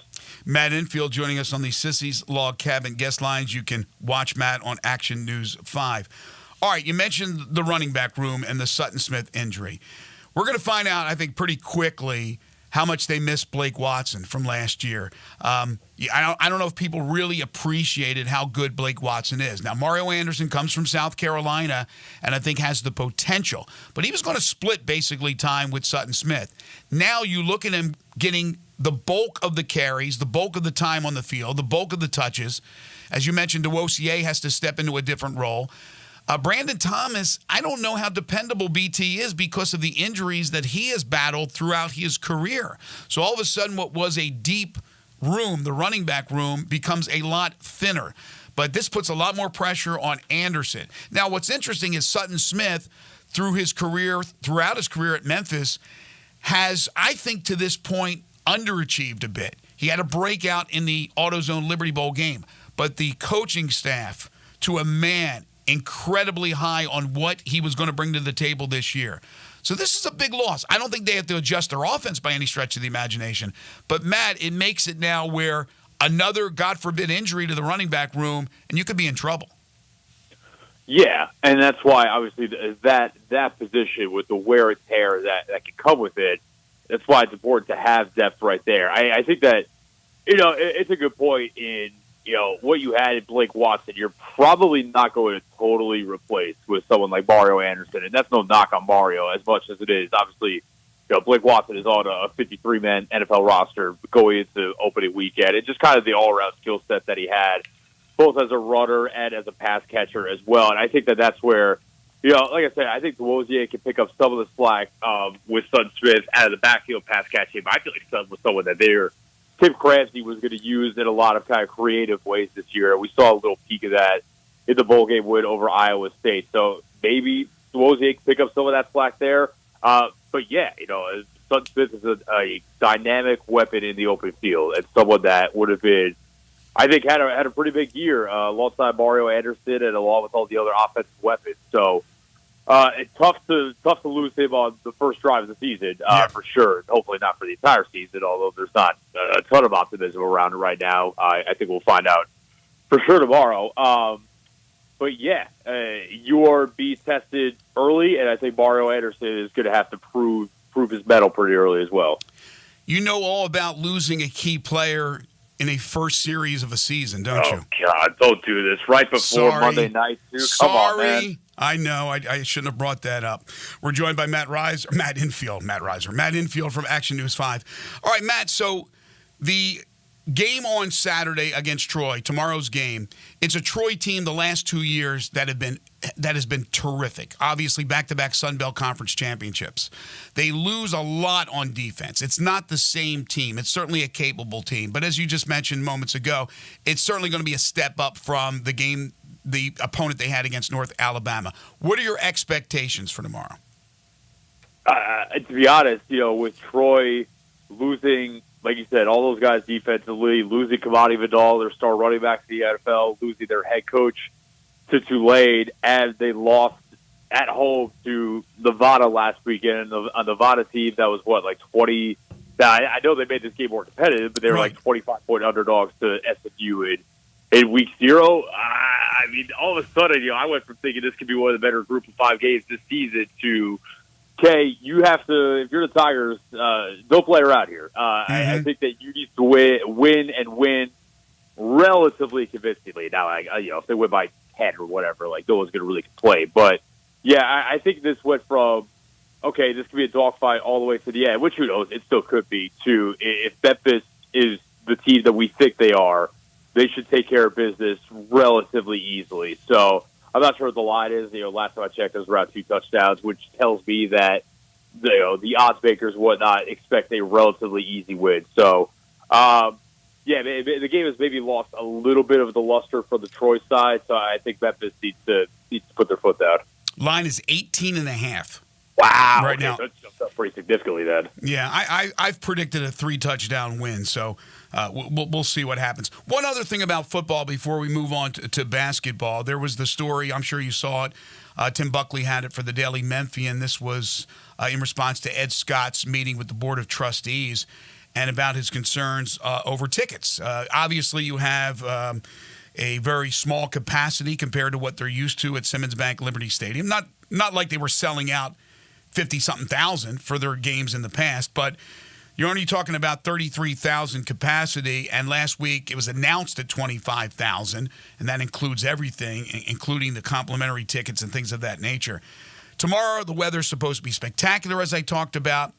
It's a season that's been much anticipated by everybody in this community, more so than any other season I can think of, Matt, since I've been here, which is 1995. What is it going to take to fill that place up? I mean, I don't think it's too much to ask for 33,000 to come in and support this team, no matter who they're playing. Yeah, I kind of wonder. I think tomorrow will be kind of a better telltale. And then obviously I think, once you get to conference play, that's really kind of to me, we're a good sign to see where you really stand. I hear you. I do wonder how hesitant people were opening weekend of, okay, there's the construction and what's it going to look like. And because I'll tell you, like, for example, last weekend I was going to pop over there on my break after our 6 p.m. newscast. The game started at 6 o'clock. I was going to pop over there for a little bit. I had a little issue with my parking, and I realized that beforehand. And I had the thought in my head. I was like, I don't really know if I want to go over there with everything going on and try to navigate this and waste a bunch of time, and then all of a sudden I'm there for 15 minutes and I have to come right back to the station. So I just wonder if there's like kind of some hesitancy on some people's parts, and if maybe people would be more willing to deal with some of that for bigger games than they would in North Alabama. And Troy probably somewhat falls into that bucket too, although I do expect we'll probably get a better crowd tomorrow. But yeah, I think that conference play is probably the real telltale just with everything going on around the stadium. I think it's a fair point. All right, I did not expect this week to have to talk so much about the basketball season, other than maybe a release of the schedule, which still officially has not been released. But boy, oh boy, were we hit. We were blindsided. We were smacked in the head with two big stories. There were some rumors about the coaching staff, but I don't think anybody expected four to be let go, given their pink slips. One, the lead assistant, Rick Stansbury, and then followed up by the anonymous letter. People, I think, know by now, maybe not the particulars. Some do. I have the letter. I'm not sure if you have a copy. You probably do. But the whole gist of it about the allegations, which right now have not been, they haven't investigated. I don't think the NCAA has had the letter more than a few days, and whether or not they will, depending on how much information they can get from said anonymous person. But it's hit everybody hard, including Ed Scott, the new athletics director. And there are some people that believe Penny Hardaway, who has survived some other scandals, will not survive this one. What is your thoughts on it? Yeah, it's like full disclosure. Obviously, I'm a host on Penny's TV show, so I will. I'm going to keep it real, but I will also, be a pro about it. But there's no way around it. I mean, it's a messy situation, and probably the messiest so far of his era. And I think that if Penny comes out on the other side of this, I think that this has to be kind of the fork of the road moment for the program, just in terms of it's just a lot of things that you don't see at other programs that are winning more. And don't get me wrong, like I am of the belief that given what Penny Hardaway means to this city and to that university, that there should be some more leeway given to him, and he should have a little bit of a longer rope than your average Joe. That said, obviously, he's probably used up a little bit of that already, and obviously, given his stature, it's a tough situation to navigate. But yeah, I mean, there's no way around it. Like, firing 4 coaches, 2 months, but literally 2 months to the day before your season opener is a bad look. And there are people. There are people on Twitter. There's people that are part of the I don't know if you want to call it the Tiger Colts or what that will defend anything that the program does. Sure. That are saying, well, last season was horrible. Cleety House isn't a bad thing. Blah blah blah. Yeah, dude. Okay, if you would have fired all these guys in May, I don't think anyone would have batted an eye coming off the season they did. Mm-hmm. But when you go through the entire offseason, you bring in an entire new group of players that have been here for 3 months now. And then 2 months before the opener, you say, "Nope, never mind. We're going to get rid of all these guys." That's not normal, and that's not. There's not really much of a defense for that. Now, I think that part of firing them is to hopefully bring in this basically all new look coaching staff as far as the lead assistants go, with guys like Andre Turner and Nolan Smith and Mike Davis. And I think that there's definitely a budgetary portion of this where you couldn't have all those guys on the staff. But again, if you do this in May, no one's going to bat an eye. Like, no one's going to think anything of it. When you do it in September, yeah, that's going to raise some eyebrows, especially when you have this letter coming out immediately afterwards. Well, I'll say this, and I've really enjoyed my visits with Ed Scott, who, by the way, Ed, if you're listening, I know you're going on another program. You need to come on my show. I've been trying to get Ed on now for 3 weeks, and he will come on, hopefully sooner than later, because there's a lot to talk about, obviously. But I think he's a no-nonsense kind of guy. The same token, I don't believe, unless these allegations are corroborated, if they can find evidence, and I know the person who wrote the letter says they have the evidence, I don't know if he's just going to go in there and fire the head coach. I don't think that that's going to happen. I know I differ than some other people's opinion, including my friend Brett Norsworthy, who I talked with yesterday on his show, Sportstime, and we both gave our opinion. I said I believe he'll be coaching the team when they open up against Missouri. He said he doesn't believe he will. Well, here's the thing. It's all dependent upon the person who wrote the letter. The NCAA now has the letter through the school, right? Because I think the school, already in hot water with the NCAA, already on probation, anything that comes to their way, they're going to hand it off. They're not going to hold it and keep it secret because they could only get, I think, more in trouble. So they give it to the NCAA. Well, if the person who wrote the letter doesn't move forward with this, in other words, showing them different. First of all, they don't even know who did it. They just have a letter, the NCAA. They don't know who wrote the letter. Nobody knows. There's people that believe they know who it is. But if that person doesn't come forward and provide the ammunition, then I don't know what the NCAA can do. Can they do anything on just allegations? No, they can't. No. They also don't have subpoena power. So I don't know unless that person decides they're going to move forward and they really do have the evidence that they say they have, he'll still be the coach. No, I'm with you. I love stats, but I do agree with you. I do think Petty will be coaching against Missouri on November 4th. As far as the broader discussion, I do not. Now listen, I've liked all the early impressions I've gotten off Ed Scott, and I'm with you. I think that I think that he is kind of a pull no punch kind of guy. That being said, firing the most iconic sports figure in the history of the city 3 months into his tenure as AD just off this would probably be, I think that would be a little bit bold. Big cojones, right? I mean, that's take probably, some big balls. Bold is probably the wrong word. Yeah, you'd have to have some real cojones for that. I don't think I'm quite there yet. But yeah, I certainly think that we're at a point where there just can't be more nonsense out of the program. At a certain point, this does get old. And now I will say, I've said all week, winning cures all. So if this team can deliver, God, we're talking about a team that can deliver on the hype. And I mean, last year's team had so much hype around it. But basketball wise, this team has kind of felt like it's kind of just gone about their business a little bit under the radar. If they can start winning, then I think that can cure a lot. Because the thing is,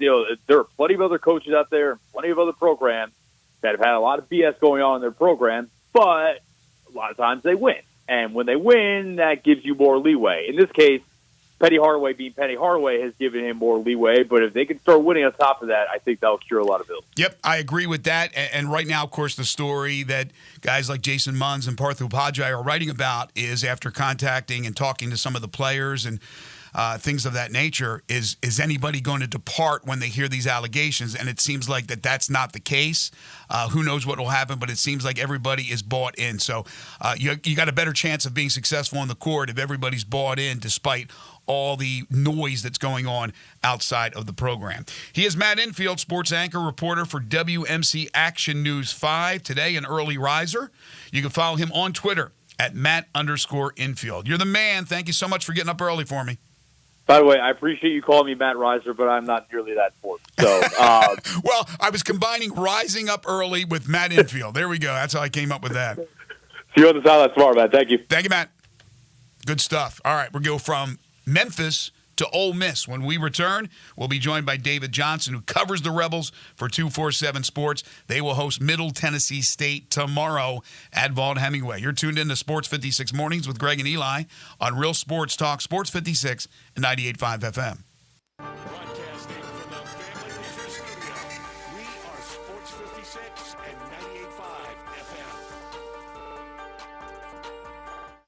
Family Leisure is having the world's biggest biggest spa setting. It's happening right now. You can save thousands on in-stock hot tubs that are ready to be delivered. Family Leisure has spas that start at just $28.99. You know those cold plunges? You can get one for yourself starting at $39.99. Or how about swim spas? They start at $17,499. Plus, Family Leisure has set up special financing just for this event. Have you been sitting on the fence about an above-ground pool? Get off that fence and get to Family Leisure to take advantage of huge discounts on all their in-stock above-ground pools. And if you need some patio furniture, it's all priced to move out now. It's not too late to have some summer fun, courtesy of Family Leisure. But you better hurry up. The world's biggest spa sale might go on forever. Family Leisure. Wit and Run at I-40. Family and fun come together.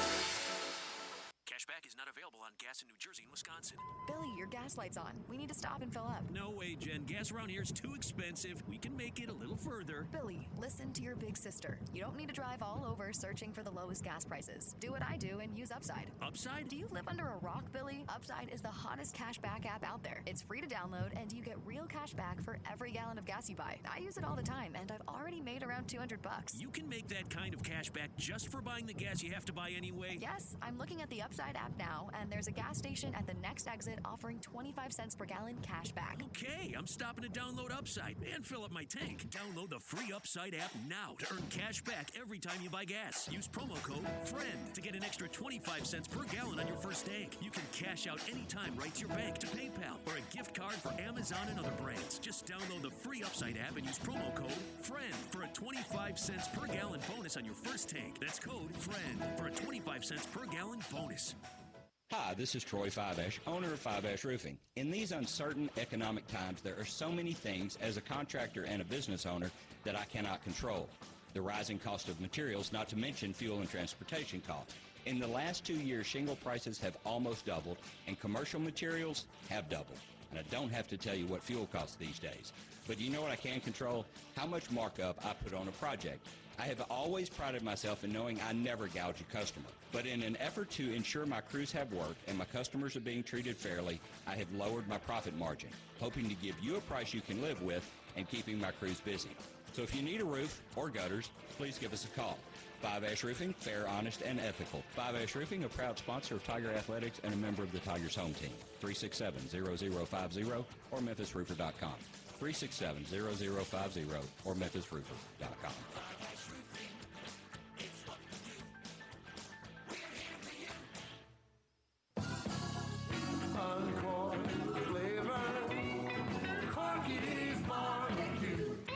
Hi, this is Jimmy Stovall with Corky's Barbecue. We're celebrating 40 years in Memphis since opening our doors in 1984. And all of us at Corky's want to say a big thank you to Memphis and our loyal customers on our 40th anniversary, September 18th. To celebrate you, we are offering our world-famous regular barbecue pork sandwich for only 40 cents with any purchase. That's right, only 40 cents with any purchase. This offer is drive-through only, so don't miss out. Mark your calendars for September 18th. 40-cent regular barbecue pork sandwich at Corky's. Limit 4 per order.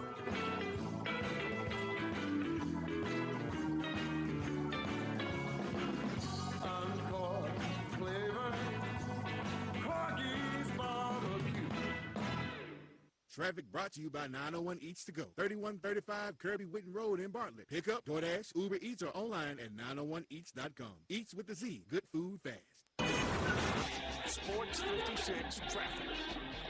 Good morning. It's been limping along out there for quite some time on that earlier crash. 40 eastbound at 269 as you leave Shelby County, headed out into Fayette County. Give yourself extra time out through there just to be on the safe side. It's still a bit busy, but it's moving. 51 southbound coming down out of Millington down through Woodstock. Weimer's Jewelry here in Memphis specializes in bridal ring purchases. They've been around since 1984. Shop local this weekend. Save a lot of money at Weimer's Jewelry, 7525 Highway 64. I'm Commander Chuck with your on-time traffic. Now,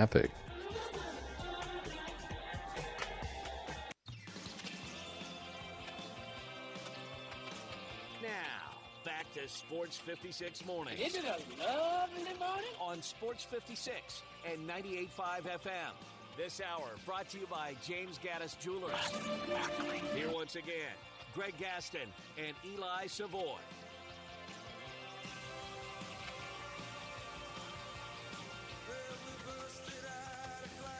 Welcome back, everyone. 8:31 the time. No Eli today. He returns Monday. Greg Gaston, Zach Boyd producing the program. David Johnson joins us in just a moment to talk some Ole Miss football. Here's your lineup for football this weekend on Sports 56 98.5 FM. Tonight, we will have the Packers and the Eagles from Brazil, 6:30. Then tomorrow, we'll have the Ole Miss MTSU game, as we always do. 1 p.m. pregame. They'll kick at 3:15 from Vaughn Hemingway. Sunday, an NFL triple-header. Patriots and Bengals at 12, Raiders and Chargers at 3, Rams and Lions is your Sunday night game. And then the Monday night game, the Jets at the 49ers starting at 7, all right here on Sports 56 98.5 FM. He covers the Rebels for 247 Sports, does a tremendous job doing so. He's also a member of the Football Writers of America Association. He is David Johnson. You can follow him on Twitter at Rebels247. He joins us now on Sports 56 Mornings. How are you? Hey, guys. How are you, Greg? Doing fantastic. So I wanted to ask you right off the bat, not that Ole Miss needs any more weapons, but is Jordan Watkins going to play? There's a strong possibility that we may see him. I think even if he does, he's in the game a series or two. Not going to be a major factor tomorrow. This is not a game that I think the Rebels feel like they have to have him. And I don't think they're going to rush anybody back this year. They shouldn't have to, right? How deep they are. How many players, do you have any idea? I don't know if anybody asked Lane how many players they ended up using in the first game? You know, I don't know the answer to that question, but a whole lot. They used they used a lot of guys, and you know, fortunately, you know, this is a roster built deep enough that they can do that without really losing very much. And you know, I saw Vegas had this spread this weekend against Middle Tennessee at 42.5 points last time I looked. And that's not much more than it was against Furman. Right. And I don't know if Vegas is expecting a letdown or they go, you know, Ole Miss played about as good as they could. Last week, they were the highest-graded team on Pro Football Focus. You know, that they can't do that twice in a row. But then again, they say the biggest week for improvement is between week 1 and week 2. Right. I'm interested to see what this team is going to look like against Middle on Saturday because, you know, it is a step up in competition. I don't think there's any doubt about that, even though Middle barely beat Tennessee Tech last week. Well, there's a lot of changes at Middle. Obviously, a familiar coach to Ole Miss fans, Derek Mason, the former Vanderbilt coach. They lost a lot of players, and they weren't even good last year. So, look, Vegas is good at what they do, David, but last week I thought the easiest play on the board was Ole Miss minus 42 against Furman. They put up 76, as you know. Could have easily, and this isn't a joke, could have easily went into triple digits. It's not that Lane was rubbing it in. He certainly wasn't. He used a lot of different players. But when they come in, they're going to perform. And I hate when people complain about that. You know, get somebody to stop them.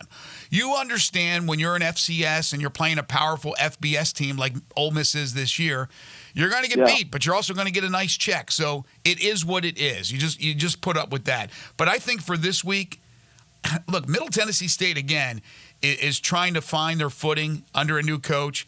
I think Ole Miss is going to throttle them again. I think it's going to be very, very similar to what we saw last week. There's too many weapons. This offense, David, is just a fine-tuned machine. Oh, there's no doubt about it. And, you know, speaking of tuning, I do think you're going to see Ole Miss put more of an emphasis on their ground game this week. Mm-hmm. I mean, there's no doubt. I mean, you can look at Dart's numbers and his receivers' numbers. I mean, passing game fired off out of the gates, hitting on all cylinders. I think they'd like to see some more explosive plays on the ground, and I think you'll see a little bit of a concerted effort from the Rebels to try to get those type plays this week, you know, and tune themselves up in that manner as well. Well, when they lost Quinshon Judkins, who ended up going to Ohio State, the talk was, well, they're still in good shape. Ulysses Bentley, the fourth, right? He's the guy. He's going to take over. Well, Bentley had 6 carries. I think this. Well, do you believe? I don't know if this is a fact. Maybe you have more inside information on this. That it may be more running back by committee than it is dependent upon Bentley for doing what Judkins used to do. Yeah, it's just too early to tell. I mean, walk-on Matt Jones was the Rebels' leading rusher in Week 1. Wow. That's obviously not going to be the case when they play LSU. Rashad Amos, the transfer from Miami, Ohio, was hardly used.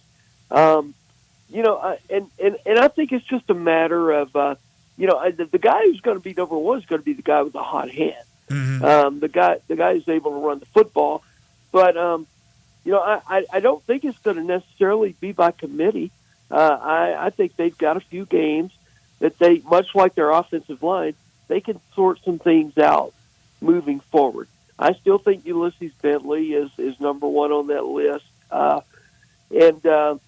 expect Rashad Amos to get in there, and Henry Parrish Jr. as well. Mm-hmm.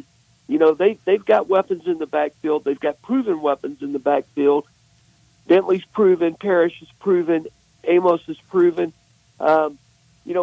They just didn't run the ball a lot last week against Furman. And, I think it's going to be different against Middle. I think you're going to see the Rebels, line up and run the ball maybe 40 times. David Johnson joining us on the Sissy's Log Cabin guest line. David covers the Rebels for 247 Sports. You can follow him on Twitter at Rebels247. Great start to the season for Trey Harris. 8 catches, 179 yards, and 2 touchdowns. When you look back at the history of great receivers at Ole Miss, and you start with Metcalf and Treadwell and many, many others, what do you think the prospects are for Trey Harris to go down as one of the greats? Oh, there's no doubt. I mean, out of all those guys you just mentioned, Metcalf, Treadwell, got to throw A.J. Brown in Sure. there, Elijah Moore in there. None of them had a quarterback named Jackson Dart. Mm-hmm. And Dart may be the best of those Ole Miss quarterbacks to ever walk through the door when all is final said and done. I think that's Trey Harris's maybe up it's a little bit in terms of these other great receivers that you've called out before, and none of them had a guy calling plays like Lane Kiffin. All right, so let me go down the sacrilegious road. Jackson Dart compared to Eli at Ole Miss. I mean, are we talking about similar? No. I don't think so. Okay. I mean, listen. I think Eli is probably the greatest quarterback to ever play at Ole Miss. I was just a little tight when Archie Manning was slinging the ball, so I really can't say a lot about him. I've watched a lot of film on Archie, but honestly, I think Eli's better. The game had evolved when Eli played quarterback. But you got to look at those teams Eli Manning was on. I mean, he didn't have the weaponry around him like Jackson Dart had. Right. So, I'm gonna stop short of saying, Jackson Dart is better than Eli Manning because Eli Manning went on to win Super Bowls and Super Bowl MVPs and all of this kind of stuff. But you got to take that out of consideration. Don't think about his NFL career. I'm just talking about Ole Miss. How about if Ole Miss goes to the playoffs, gets to the championship game, Dart's putting up numbers, he's the Heisman winner. I'm throwing it out there, David. I know, again, it's down sacrilegious road. I understand anytime you compare somebody to anybody in the Manning family. Yeah, I mean, look, he's got the opportunity to be better. Will he? I don't know, again, because Eli Manning did not have the tools around him. He didn't have the tools. I agree with that. That Jackson Dart had. Okay, that's fair enough. That's fair enough. Nor the play caller that Jackson Dart had. Good say point. That as well. Good point. Dart, by the way, 22 of 27, 418, 5 touchdowns, averaged 15.5 yards per completion. Talking to David Johnson on the Sissy's Log Cabin guest lines. Lane, did he run basically all vanilla stuff in game one? Yeah, I think so. I mean, he ran what he needed to run, obviously, but you didn't see any razzle dazzle out of the Rebels, and I don't think you'll see any razzle dazzle out of them tomorrow. Mm-hmm. This is a game that they should simply go out there and out athlete their opponent, and should be over pretty quickly. And I don't think you're really going to see an unveiling of the entire offense until September 28th, when Ole Miss opens SEC play against Kentucky in Oxford. What were your impressions of the opening week for the SEC? Obviously, you had a lot of mismatches, including the Ole Miss Furman mismatch. But in the big games that were played, and I considered Vandy, Virginia Tech big because Virginia Tech had the high expectations and still do in the ACC. The SEC went 2-3. Yeah, you had A&M lose to Notre Dame, Florida lose to Miami, A&M. LSU. Well, who was the other loss? LSU lost to USC. All of those kind of marquee games, if you will. I'm not worried about the SEC as a conference because, I mean, who amongst you thought LSU, Florida, or A&M was going to contend for the league title this year? I don't think anybody would have made that argument. Mm-hmm. Maybe a few wild Cajuns would have, but I don't understand why. And so the class of the league dominated. Georgia dominated. Alabama dominated. Ole Miss dominated. Mm-hmm.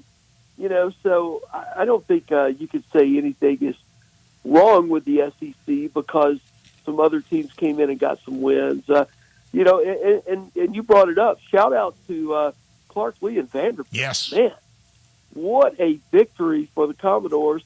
And I had to go back. I mean, I think I've upped my Vandy win total to like 6 this year after they got Virginia Tech. So, the Commodores looks like they could be going bowling. Yeah, Eli and I, we didn't adjust because we made our picks and we're sticking with the picks, but we did talk about it on Monday or Tuesday this week that now it gives them a fighting chance to get to 6. It's still going to be tough, but it gives them a fighting chance. So great job, and really a good job by Clark Lee to go out and to get Jerry Kill, to get a guy who's had success as a head coach. He brings his quarterback with him.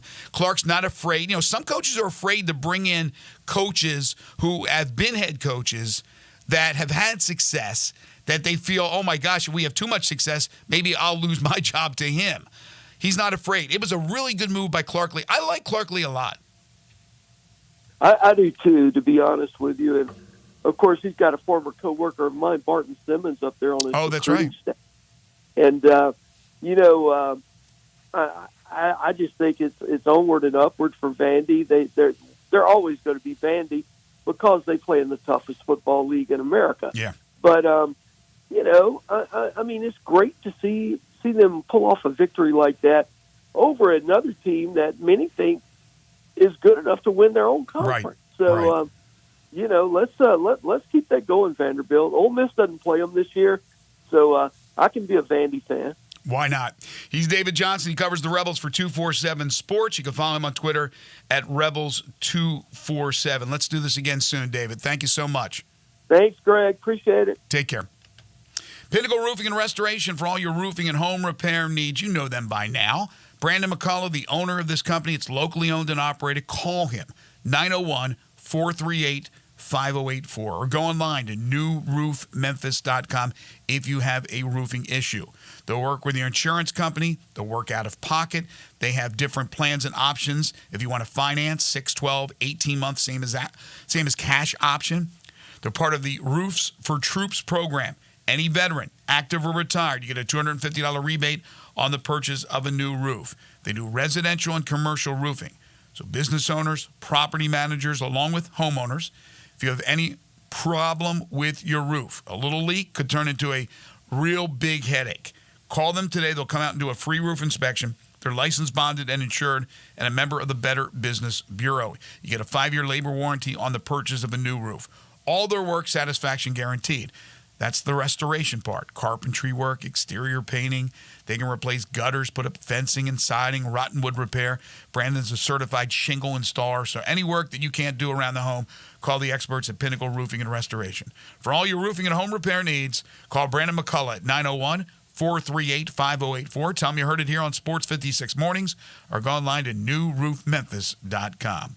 You're tuned in to Sports 56 Mornings with Greg and Eli on Real Sports Talk, Sports 56 and 98.5 FM. Broadcasting from the Family Leisure Studio, we are Sports 56 and 98.5 FM.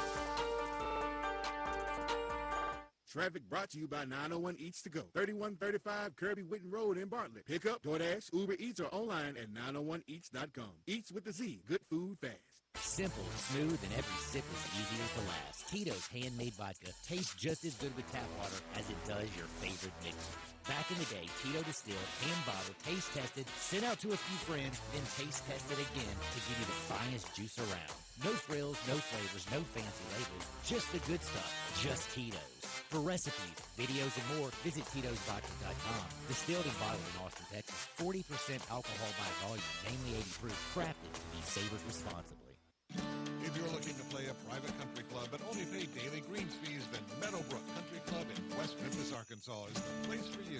At Meadowbrook Country Club in West Memphis, you can now play a beautiful, challenging course for only $59. Meadowbrook Country Club features champion Bermuda greens and is now available to everyone. A membership is $350 per month and includes tennis, pickleball, and swimming, plus a great restaurant and bar, all less than 15 minutes from downtown and midtown Memphis. Meadowbrook Golf Pro Mark can even fix you up with custom-made tricks on and Cleveland clubs. If golf isn't for you, try the social membership for only $250 a month. And there's 2 levels of all-inclusive junior memberships, $20 to $29 for $200 a month and $30 to $34 for $250 a month. Call for your tee time today at Meadowbrook Country Club, 870-394-4186. Now semi-private Tuesday through Sunday. Meadowbrook Country Club in West Memphis, 870-394-4186. If you need glass replaced, there's only one name you need to know. Binswanger Glass, the largest full-service glass company in the U.S. They've been an industry leader for over 145 years. For all your residential, commercial, or auto glass needs, Binswanger Glass is the name you need to know. 24-hour emergency service for all commercial customers, plus a nationwide warranty on all professionally installed glass. Visit Binswanger Glass in Midtown at 340 South Hollywood, across from the Liberty Bowl. Visit binswangerglass.com. Binswanger Glass.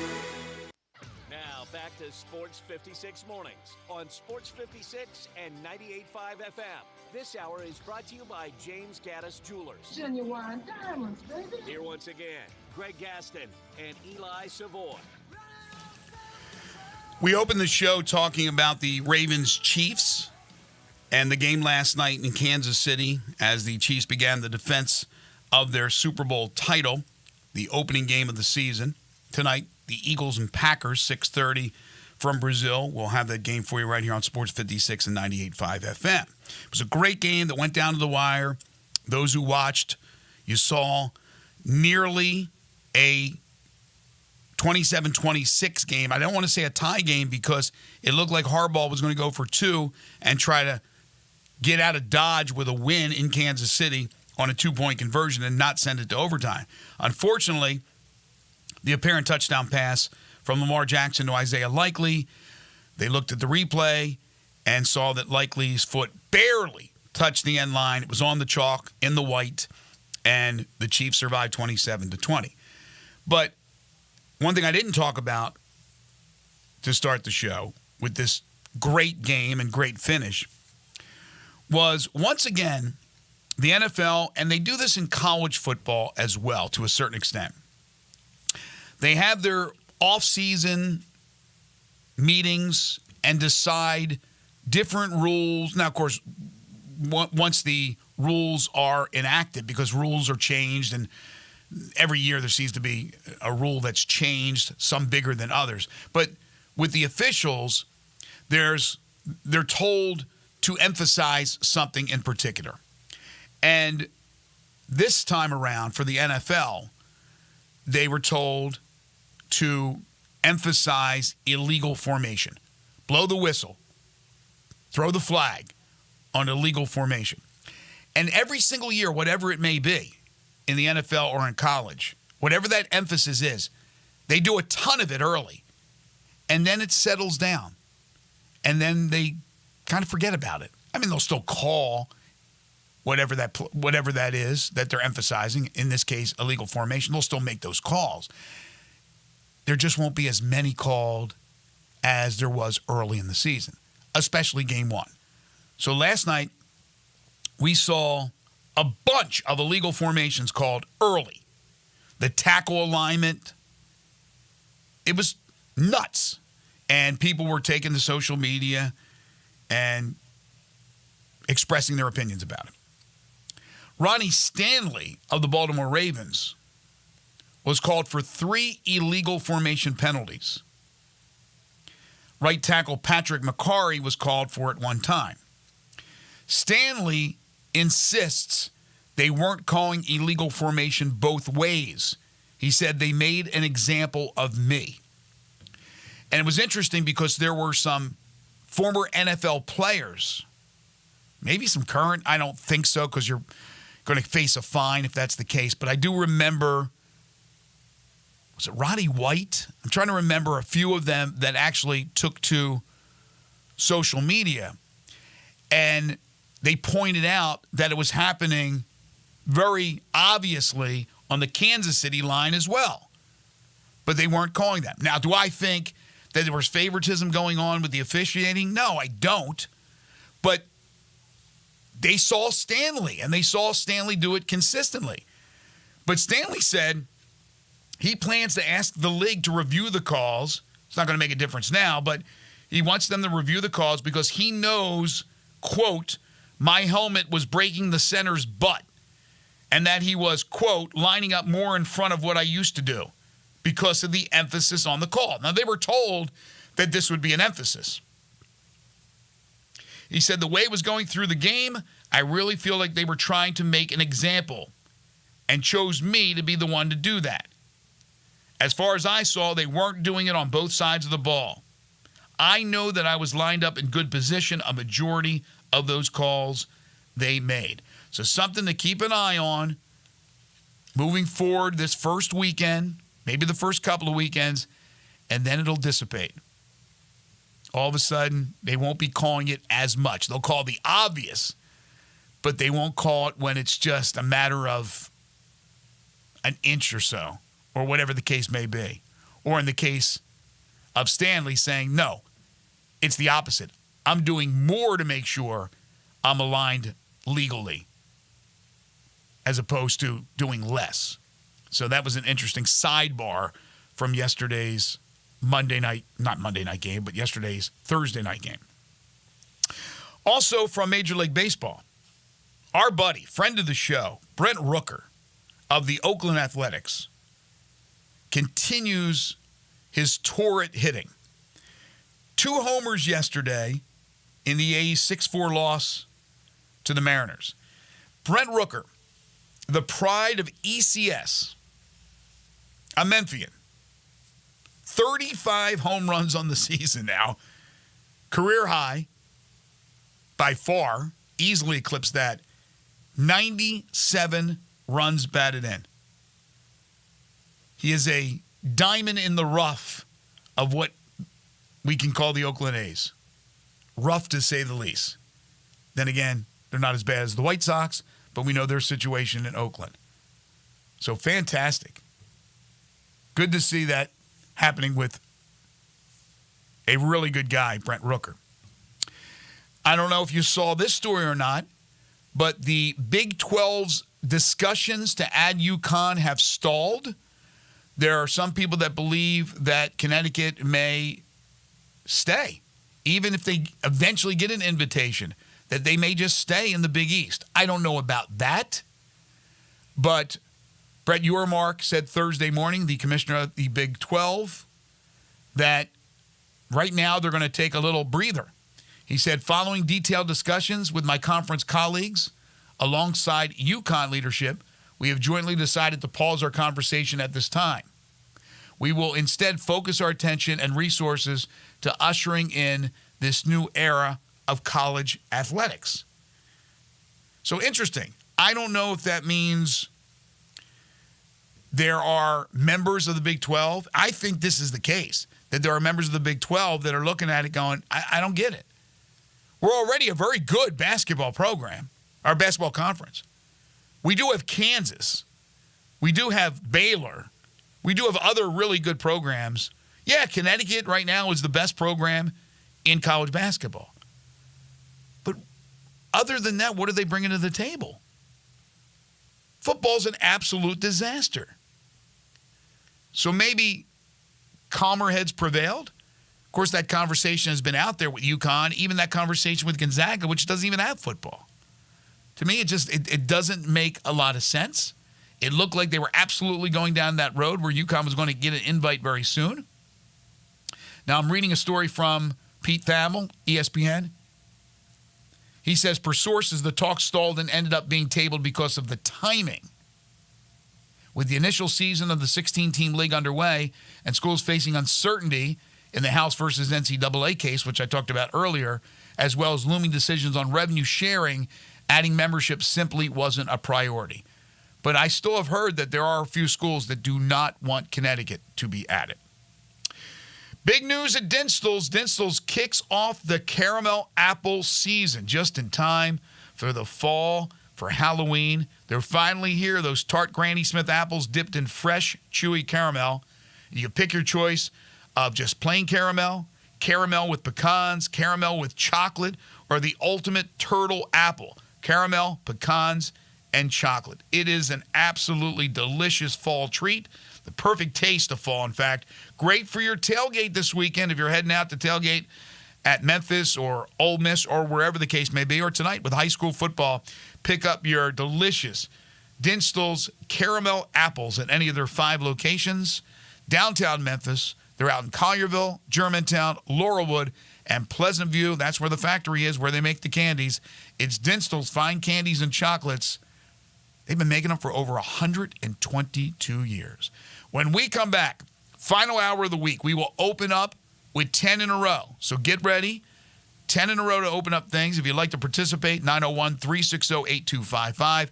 And then a little bit later on, Brandon Lang will join us to handicap some of the big NFL and college football games. We'll go over the spreads.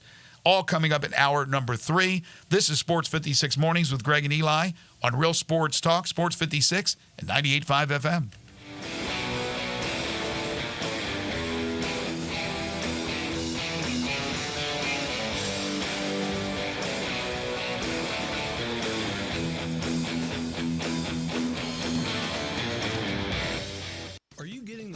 Possible rate on a mortgage? At Southern Security, we offer low rates, flexible terms, no PMI, and unbeatable service. Refinance your current mortgage with the Mid-South's best mortgage lender. For more information, visit us online at southernsecurity.org or call us at 901-452-7900. Southern Security is an equal housing lender. Southern Security is a proud supporter of University of Memphis Athletics. Southern Security, your home team credit union, federally insured by NCUA. Chris Price here for Brian Elder Roofing. For nearly 2 decades, we've installed some of the best roof systems across the Mid-South. To the tens of thousands of clients we've served, we are honored. So many of you call our team at Brian Elder Roofing your roofers. Our team is dedicated to serving you and keeping your family safe, dry, and mold-free. The recent hailstorms have caused massive damage, and many of these will go unnoticed for years, even though the golf ball-sized hail we just experienced in the Mid-South compromises even the best-built roof system.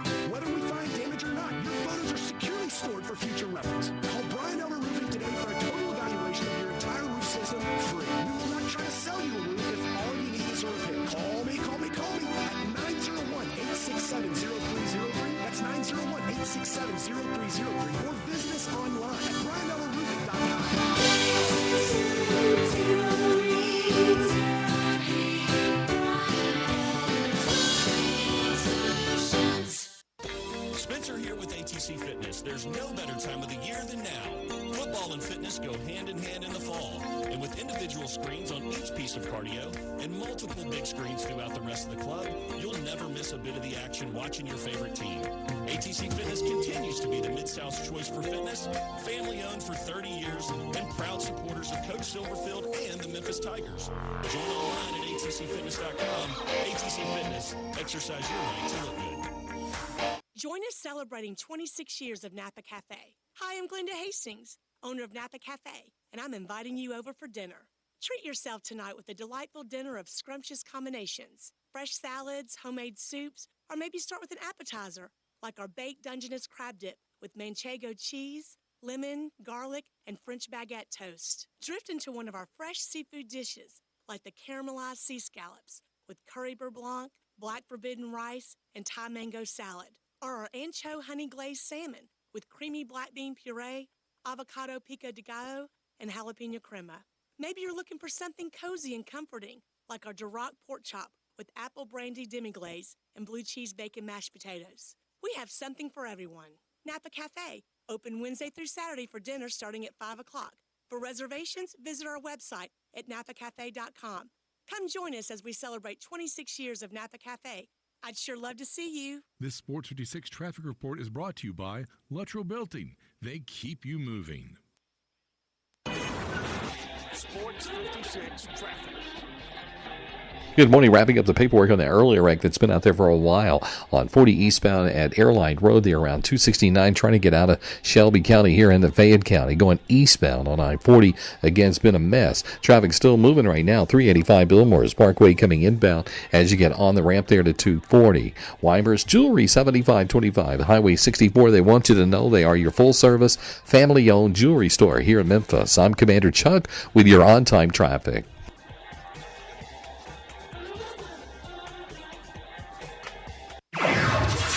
From the Family Leisure Studios, we are Sports 56, WHBQ Memphis, and W253DF Memphis. Now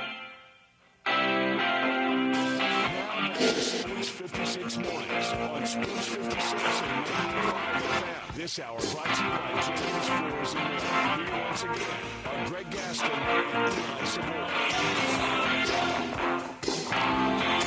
Final hour of the day for us. Final hour of the week for us here on Sports 56 Mornings. Greg Gaston and Zach Boyd. Eli off today. He returns to the show on Monday. Currently 75 degrees, 89 the expected high today. Cloudy, overcast, few showers developing this afternoon, about a 30% chance of rain. Then tonight, 65 for a low. Rain showers this evening with overcast skies. About a 45% chance, but then it's going to clear. And tomorrow's going to look real nice. 79 for a high. Sun, few clouds, but 1% chance of rain is what they say. Again, remember I said this. God forbid if it rains. 1% is what the forecast is. And then Sunday, 80 for a high with sunshine. Then it'll start to heat up a little bit early next week. But no forecast has temperatures reaching 90 or above. That is good news. But it is Memphis. You know we're going to get hit with that heat, 90 sometime this month, maybe even early October. It is always that possibility. Got 10 in a row coming up in just a few moments. I want to remind everybody that coming up at about 9:25, the man you can't live without, the one and only, Brandon Lang will join us to handicap college football and NFL games. We got 3 college football games tonight with Western Illinois and Indiana. Indiana 42.5-point favorite. BYU and SMU tonight. SMU is an 11.5-point favorite playing at home against the Cougars. And then Duke and Northwestern playing in Chicago. Northwestern is a 2-point favorite. Also in the NFL, the Eagles and the Packers tonight from Brazil. It's the Eagles by 2.5. That's what the odds makers have done. They've made Philly the favorite by 2.5. And the over-under 49.5 for tonight's Battle of the Green, the Packers and the Eagles. Time now for 10 in a row. Not 5, not 6, not 7, not 8, not 9, but 10 in a row. It's the game show that has swept the nation. It is 10 in a row. Give you a chance to win a great prize package. Zach will tell us what it is in just a moment. If you'd like to participate, you need to jump on the Sissy's Log Cabin listener lines at 360-8255. 10 in a Row is brought to you each and every Friday by Napa Cafe and the Owner's Box Sports Bar and Grill. That's located in Lakeland, in the Lakeland Town Square. Just a really fun place, exciting, comfortable. That's what you want in a sports bar. All over-the-wall taps for all your favorite beers, including non-alcoholic and local craft beers. In front of the wall, they got a full bar for all your favorite beverages, including a full wine list. You add in an upscale menu, patio seating, daily specials and events, and you found all your sports in one right place. The Owner's Box Sports Bar and Grill in Lakeland Town Square, and that includes a great lunch special, or a lunch menu, I should say, Monday through Friday from 11 to 3. Everything from sliders to quesadillas to salads and soups. It's the Owner's Box Sports Bar and Grill in Lakeland Town Square. All right, Zach, what are the folks playing for today? The prize package for 10 in a row, $25 to the Owner's Box. Okay. $25 to Mugshots. Okay.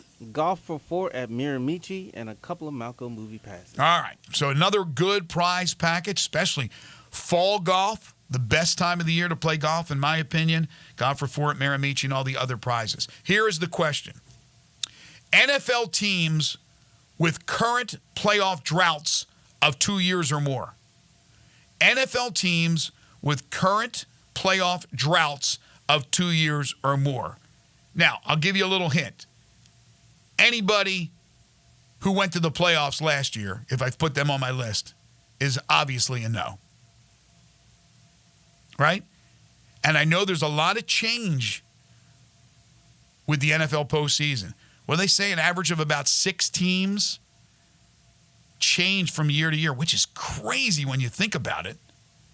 There are 14 teams in the postseason each year, and about 6 change. So 360-8255, don't delay. That's the question.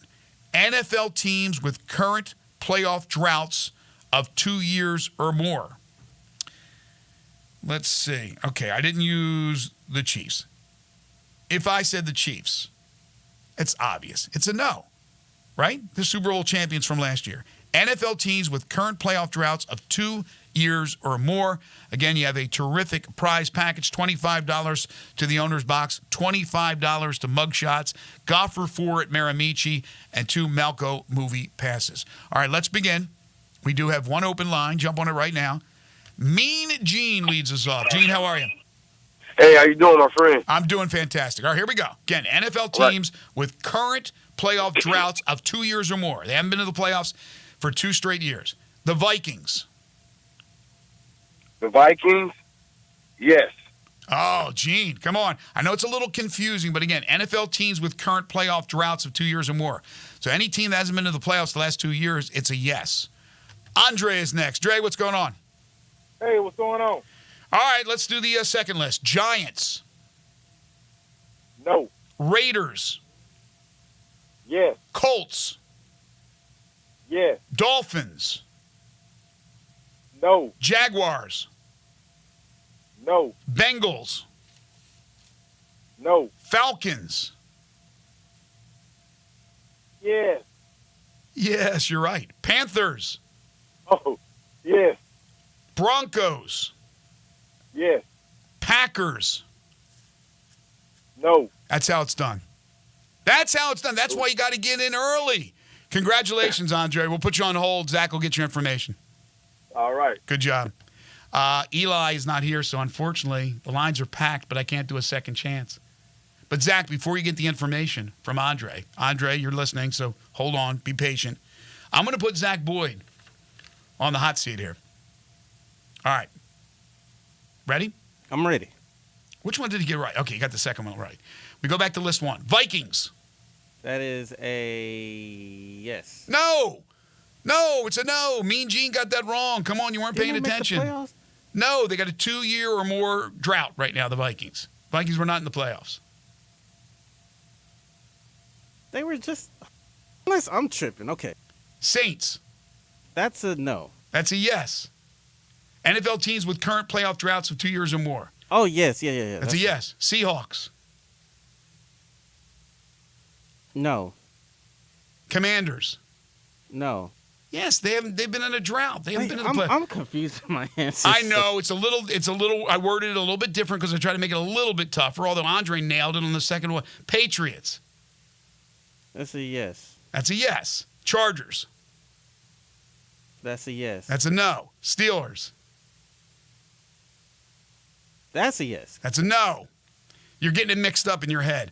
I'll just finish it up. Rams, no. Cowboys, no. Bears, yes. Bears trying to break that drought of 3 years this year, led by the rookie quarterback, Caleb Williams. All right, you can get Andre's information. That's 10 in a row. We do it each and every Friday. It's brought to you by Napa Cafe in East Memphis, great restaurant, and the Owner's Box Sports Bar and Grill. That's in Lakeland Town Square.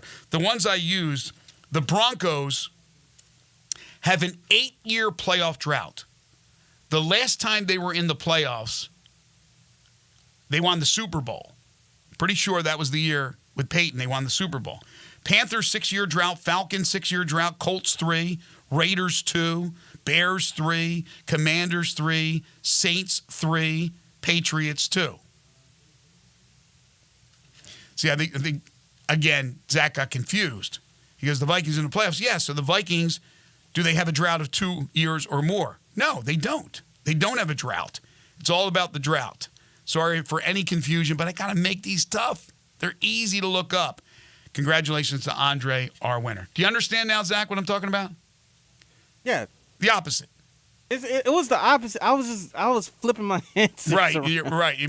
I can understand. Getting a little confused about that. All right. As far as the NFL this weekend is concerned, mentioned that the Eagles are a 2.5-point favorite. The Pittsburgh Steelers and most prognosticators, and then guys like Eli and I don't know if you want to call us prognosticators, think Pittsburgh's going to be at the bottom of the AFC North. And it's not for a lack of a great coach. They have Mike Tomlin, who's been 500 or above every single year that he's coached. He's been there forever. But the quarterback situation. Do you know that Russell Wilson has been missing time this week and he was already named the starter? There is a chance that Justin Fields will start the game against the Falcons on Sunday. Yeah, I saw a report earlier in the week about his status, and I was like, oh, okay, like this kind of out of nowhere. Right, so he's had problems with injuries. He was healthy, I guess, last week when Tomlin announced. And then all of a sudden, I think an ankle maybe. And so there's a chance that Justin Fields could play. That's a game I wouldn't want anybody to play, to gamble on. It's just there's too much uncertainty. Steelers and Falcons, Atlanta a 3.5-point favorite. Atlanta is one of those chic picks that people believe will be a postseason team. I believe they will as well. The Titans, Brian Callahan, the new head football coach of the Titans, they go to Chicago to take on the Bears. Again, a lot of people high on the Bears. I think the Bears will be vastly improved. I just don't think they'll make the playoffs this year. But I think their future looks bright. They got a lot of weapons now. The kid's going to have a lot of weapons to throw to. DJ Moore, you have Keenan Allen, just to name a few. And I think Caleb's going to be good, but I don't see the Bears winning enough to get into the postseason. Texans at my Colts. Houston a 3-point favorite on the road. Cardinals at the Bills. Bills 6.5-point favorite. Patriots at the Bengals. The Bengals are an 8.5-point favorite. I remember the golden days when that game used to be a big game. Not now. Not with the Patriots. Vikings and the Giants. Vikings a 1.5-point favorite at the Giants. I think the Giants will be really bad. Panthers at the Saints. Will Bryce Young be able to get time to throw and showcase his talents this year for Carolina? What do you think, Zach? No. Is he going to be pummeled again? Take his beating? I think it's going to be better this year than it was last year, but I don't think he's going to have time. Yeah, I'm not going to sit here and say, oh, they missed on Bryce Young. He has not been given an opportunity yet. That dude was on his backside most of his rookie year. And yes, maybe a little bit of an improvement, but I don't see it. Panthers, Saints a 4-point favorite in New Orleans. Mentioned Steelers and Falcons a 3.5-point favorite. Jaguars and Dolphins could be a fun game. Miami a 3.5-point favorite in Miami. Raiders at the Chargers, the debut of Jim Harbaugh as head coach of the Chargers. Chargers a 3-point favorite. Broncos and the Seahawks. So Bo Nix, his first start in the NFL, will have to be a performance in Seattle. In front of that crowd, that is a great home field advantage for Seattle. It's interesting. Bo Nix, of course, played at Oregon in the Pacific Northwest, where I'm sure a lot of folks, not from Washington, but a lot of folks enjoyed what he did. But Washington, they had their own guy, Michael Penix Jr., and so I'm sure Bo Nix is going to hear it from the fans up there in Seattle. Wouldn't be surprised to see the Eugene Green up there in Seattle. Oh, really? For his game. Okay. Wouldn't be surprised to see some Oregon Ducks uniforms. The Cowboys and the Browns, Cleveland a 2.5-point favorite. Look, Dak, who knows what will happen with the contract eventually? Will he become the free agent, unrestricted at the end of the season, or will they get something done? But he's there. He's quarterbacking. He's been practicing. He's ready to go. The Browns are a bigger question mark. The Browns can be great. They can be great. They can also, to the bed. It's all dependent on Deshaun Watson. Nick Chubb, Deshaun Watson. Chubb's still there, right? Yeah, but he's on the PUP list. Oh, that's right. That's right. Yeah, so it's going to be Jerome Ford be the starting running back. Big shoes for him. But Deshaun Watson has the bigger shoes to fill, to wear. He has to perform. The money he's being paid. Commanders at the Buccaneers. Bucks are a 3.5-point favorite. So that'll be Jaden Daniels' first start. I wouldn't be surprised if he is electric in this first game and leads the Commanders to an upset win. I wouldn't play that game, but I don't know. It might be a game I ask Brandon, but probably not. But that's a game to keep an eye on. I think he is going to be a real fun player to watch, Jaden Daniels. And then the Rams and the Lions, that's the Sunday night game. Should be a good one. Stafford returns to Detroit. Of course, he was traded for Goff. Goff now leading the Lions to heights they haven't seen in a long, long time. High expectations now for Detroit. And then Monday night, all eyes will be on Aaron Rodgers. And so what's the chance? So Monday night football is Joe Buck and Troy Aikman, right? What are the chances? Aaron Rodgers lasted 3 snaps last year before he got hurt. Aaron Rodgers? Mm-hmm. 3 snaps, right? Yeah. Before his Achilles snap. Yeah, it was the first possession. Okay. What odds would you put on it? It'll be Buck, because Buck has that kind of warped sense of humor. After the third play, the third snap, going into the fourth snap, that he says something like, he's already surpassed his duration, his whatever last year. He's already passed last year with his fourth snap. What are the chances he says something like that? That's easy money. I'm taking Joe Buck saying it. He's going to say it, right? Yeah, absolutely. He's absolutely going to say it. He's not going to say it in a mean-spirited way. He's going to say it in his kind of different sense of humor. He's got a strange sense of humor. But the 49ers, all the issues off the field with contracts during the preseason, during camp, all rectified. Ayuk's back. He signed. Trent Williams signed. McCaffrey's back from injury. He may not be 100%. And then there's good old Brock Purdy throwing touchdowns, leading the team to wins, and making no noise about his contract, which pays him under $1 million. One of the best bargains, of course, he's on that contract from being the last player selected in the draft, so his rookie deal is very minimal compared to everybody else. To you and I, that's good coin. But this guy's the quarterback for the 49ers, led them into the Super Bowl last year, and he's making under $1 million. That has got to be one of the best bargains in not only football history, but sports history. To get Brock Purdy, again, now going into, year number 3? That was year 4. Is it? Yeah, because I know he's up for a contract. So that would be the final year of his rookie contract. Okay. Still under $1 million? And making no waves about it? I mean, Jamar Chase is back for Cincinnati. He's got 2 years left on his deal, but he held out, didn't practice. People understand. I do to a certain extent because he's well worth what but he's making a lot more than Brock Purdy's making because he was a high draft pick. True, but Purdy got job security on his side. He's got job security until one hit takes him out.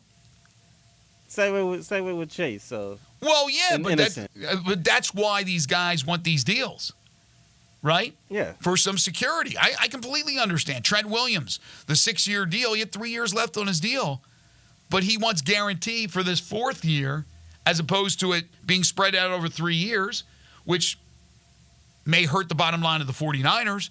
But you want to give it to him because you want to appease him. You have to have him. He's a Pro Bowler every single year. And you can understand why he wants it. Because he's 35, 36, whatever it is. Give me more of the guarantee now, and then we'll see what happens in these last couple of years of my contract. All right, we'll take a break. When we come back, you know him, you love him, you can't live without him. Brandon Lang on college football and NFL. He'll handicap the games for you, and he'll do it in a very entertaining fashion, as he always does. This is Sports 56 Mornings with Greg and Eli on Real Sports Talk, Sports 56 and 98.5 FM.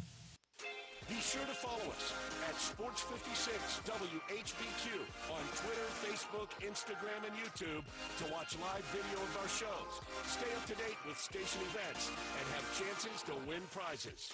Don't miss out on anything that's going on. Follow us at Sports 56 WHBQ. Rick's Powder Coating for a beautiful finish every time. Rick's Powder Coating specializes in automotive, ornamental, residential, and industrial coating. With 2 conveyor lines and the largest batch ovens in the Mid-South, Rick's can accommodate all of your powder coating needs. Locally owned and operated since 2002, Rick's Powder Coating will customize a beautiful finish just for you. Drop by or call to see how Rick's Powder Coating can bring color to your life. 901-367-2771 or rickspowdercoating.com. They're taking care of beerness in Memphis right on the river with Grind City Brewing and all of their great products. Look, this was a dream come true for a father and son duo. And if you have not been to that brewery right on the river, just to the north of downtown, you're really missing something special. And now you can't miss their product. Wherever you go, you see a brand new label. It's clean, it's beautiful, it's distinctive. You'll know Grind City Brewing, and of course you know their products like Poppy's Pills, that great Pilsner, or Tiger Tail, that very creative craft malt liquor. There's the new Thaddeus Amber Lager. That is absolutely a great light beer. There's the India Pale called Godhopper. It's outstanding. And then there's the Belga, the Belgian-style wheat ale. They keep bringing hits at Grind City Brewing. You or someone you know or care about has dealt with a difficult divorce. When facing divorce, you need the attorneys at Rice Law.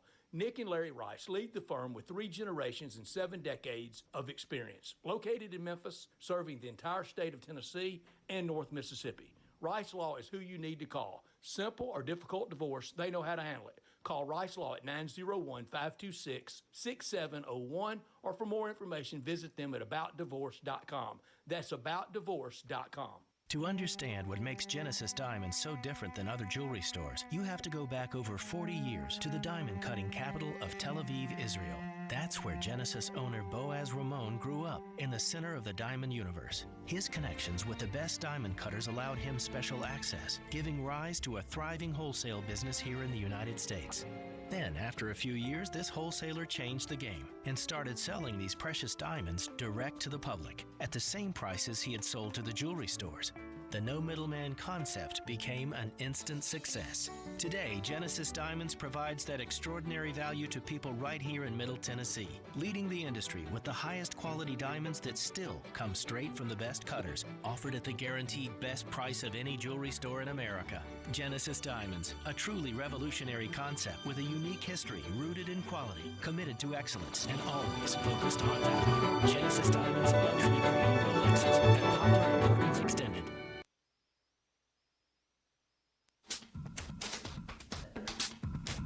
Now back to Sports 56 mornings on Sports 56 and 98.5 FM. This hour brought to you by Jenkins Floors and More. Here once again are Greg Gaston and Eli Soul.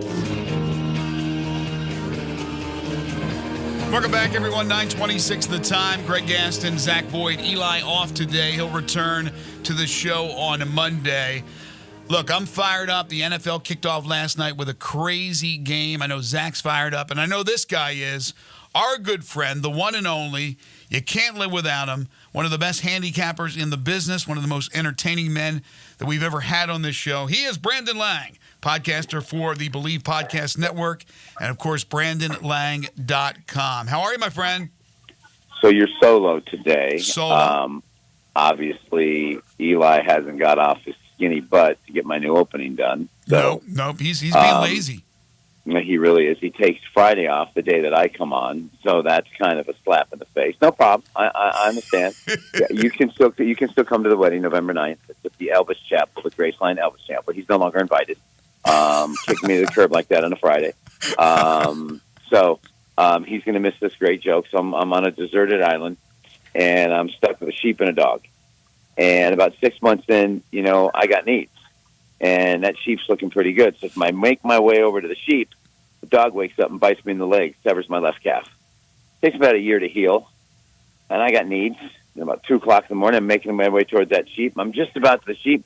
Dog wakes up, bites my right calf, severs it. This goes on for 4 years. Finally, a big yacht pulls up on shore. Yacht. The shuttle boat comes on shore. And here's Michelle Obama, Hillary Clinton, Oprah Winfrey, and Whoopi Goldberg. They come walking on shore.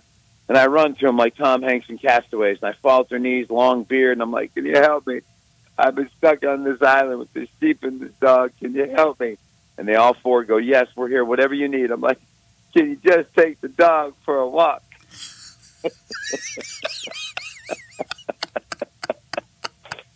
So that's right there, baby, is how I had that.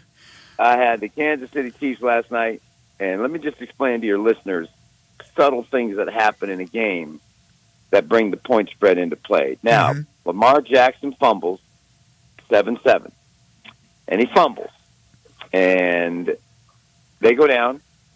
First play on 1st and 20, Pacheco comes out of the backfield, got him wide open, probably scores maybe down to the 5. He drops. On 3rd and goal from the 3rd and 9 from the 10, he hits Schuster, who's got both hands on it, and drops it coming to the ground. They settle for the field goal. That right there is 4 points left off the board. Then they get back down there again after the Ravens are stuck on downs, and on a 2nd and 9, Kelsey drops what's going to be a 1st and goal at the 5. They settle for a field goal there. Inside the red zone, inside the 10, twice, they settle for 3 rather than touchdowns. Those 4 points, I call them hidden points, come back to haunt you. And if they just get one of those touchdowns there, this whole nonsense at the end of the game doesn't even matter. Let me go one step further. On the drive that they had to punt, they have a 3rd and 5, and he's got the running back out of the backfield, and he just throws it a little behind him, and he drops it. That's going to gain 15 yards. Yeah, that was P. Ryan. So when you play the Chiefs and you lay the wood with them at home in a game like that, a lot of times they get bogged down in the red zone. They'll leave 4 off the board, and that 4 makes the game a sweat job, or whether you don't even have to worry about it. And then you had the nonsense at the end because of those hidden points. Now, Grant, I came on your show last week. Yeah, I lost Florida on Saturday, which was my best bet. Came back to USC on Sunday, Boston College on Monday, Ravens last night. I'm like 11-3 in my last 14, 12-15 winning days. I mean, I'm on a heater. But when you're on a heater, and you know me, I come on your show, I'm losing. I'm like, I can't pick my nose right now. But I'm on a little heater right now. You win games like the Chiefs last night. I think the last thing I said in my analysis was you lose with Patrick Mahomes, before you try to win with Lamar Jackson. And what I mean by that for your listeners is until Lamar Jackson shows you he can beat the Chiefs consistently and make the plays you have to make at a value number of 3, you take KC. And that's what you got. Should the Ravens have covered last night? Yeah. But they didn't because Lamar just does not make that one play to get them over the hump. True, but likely, right? I mean, if you want to put the blame on anybody, he even said, I should have had both feet in. He did not. The replay showed it barely, but that was a great pass from Lamar. But I'm with you. That's why I didn't pick. Eli's got, I think, Baltimore in the Super Bowl, maybe even winning the darn thing.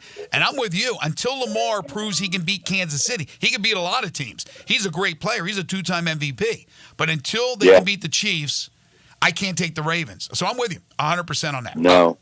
Yeah. No. So we're in agreement on that. All right, let's jump right into the NFL. The Brazil game tonight. Packers-Eagles, 49.5, by the way. It's a rather large number, I think. I'm not sure what we're talking about in Brazil, in Sao Paulo, if there's altitude or not. What do you think about this game? There's altitude, by the way. There's altitude. And as crazy as it sounds in breaking down this game, in my opinion, as crazy as it sounds, I don't trust Mixteriano. I don't, and and I said this on a radio show yesterday. I said, which team is the most horned up? Because you got some ungodly brothels in Sao Paulo. And I guarantee you, them brothers hit those. They were a minus 500 favorite. Them brothers is in brothels. Because I'm not saying I've been in them brothels. I haven't. I have friends who have. And let me explain something to you, my brother. There ain't any 5s and 6s running around there. They're all 9s, 10s, 11s, and 12s. My boy's like, I want to marry one, bring it back. So really, like, there is not one in there that ain't a dime piece. So I guarantee the brothers in there sniffing. They were looking and dogging. So whichever team has more discipline, that's the team I'm going with. And I have no opinion on this game whatsoever, other than the fact that I think the Green Bay Packers in the Midwest were a little less horned up than the Eagles in the East Coast. And we're going to take the non-horned up Green Bay Packers plus the point. Titans and the How about Bears. that breakdown? I love it. In other words, stay away as far away as you can from that game. Titans and Bears, I bring that up because obviously the Titans are 3 hours down the road. We had Coach Callahan on a couple of weeks ago. Caleb Williams, all the noise about the Bears. I think the Bears will be improved. I don't think they'll be a playoff team. The Titans are one of those teams. I don't think anybody knows what they're going to be. Chicago's a 3.5-point favorite Sunday. Grab the points all day long, and here's why. Can I get a drum roll, please, from the producer in the control room? Give me a drum roll. Come on, Zach. That's good. First overall pick of the NFL draft that are starting a game as the quarterback in week 1 since 2003 are 2-21 against the spread, 0-14-1 against the spread in their debut since 2013. Wow. Give it to you again. First overall picks of the draft, starting as a quarterback in week 1, are 2-21 against the spread, including 0-14-1 against the spread if it's their debut game. That's incredible. Tennessee, plus points. Next. Jags and Dolphins, I think we're going to see a track meet here. The number's 48.5. What do you think? I agree with you. I think both teams are going to score. And, a lot of people that I talk to love McDaniel in this spot. He wins early. First 3 games of the season in his career at Miami, 6-0 straight up against the spread. So likely, this game could fall around 3. I think you could take Miami, buy them down to, I think it's 3.5 right now, solid. Mm-hmm. Everyone knows they started off 5-1 last year, finished 6-6. But Jacksonville's that kind of team that just kind of can punch you in the mouth. And man, they look good in preseason. I think this is going down to the wire. I do like your call on the over. I'm inclined to lean towards Jacksonville plus points. Not a game I love just because I can't stand McDaniel. People say all the time, man, you develop hate for people, don't you? Well, when you blow a 14-point lead in the last 3:58 of Monday night game, was that right? Right. I'm not too thrilled to death with what you do to your Tennessee Titans, mind you. So I like the over, and I think that's the way you play this one, over the posted total. The great Brandon Lang joining us on the Sissy's Log Cabin guest lines. All right, before we get to, I'm sure you got the paddle game ready to go. What is one that you really like for our listeners out there? Crazy as it sounds, Indianapolis Colts at home plus the points. Oh, there you go, my friend. The Houston Texans are 1-8 straight up in their last 9 road openers. 1-8 straight up last 9 road openers, including 0-6 in their last 6. Only 2 home dogs on the card this week. Indy at home, Giants at home. Which, by the way, Sam Darnold going to New York. Don't be surprised to see the Giants plus 1.5 to get the job done. So there's 2 dogs there, and then your third dog on the card. You watch Arizona go into Buffalo and give Buffalo fits, and watch Arizona plus the points.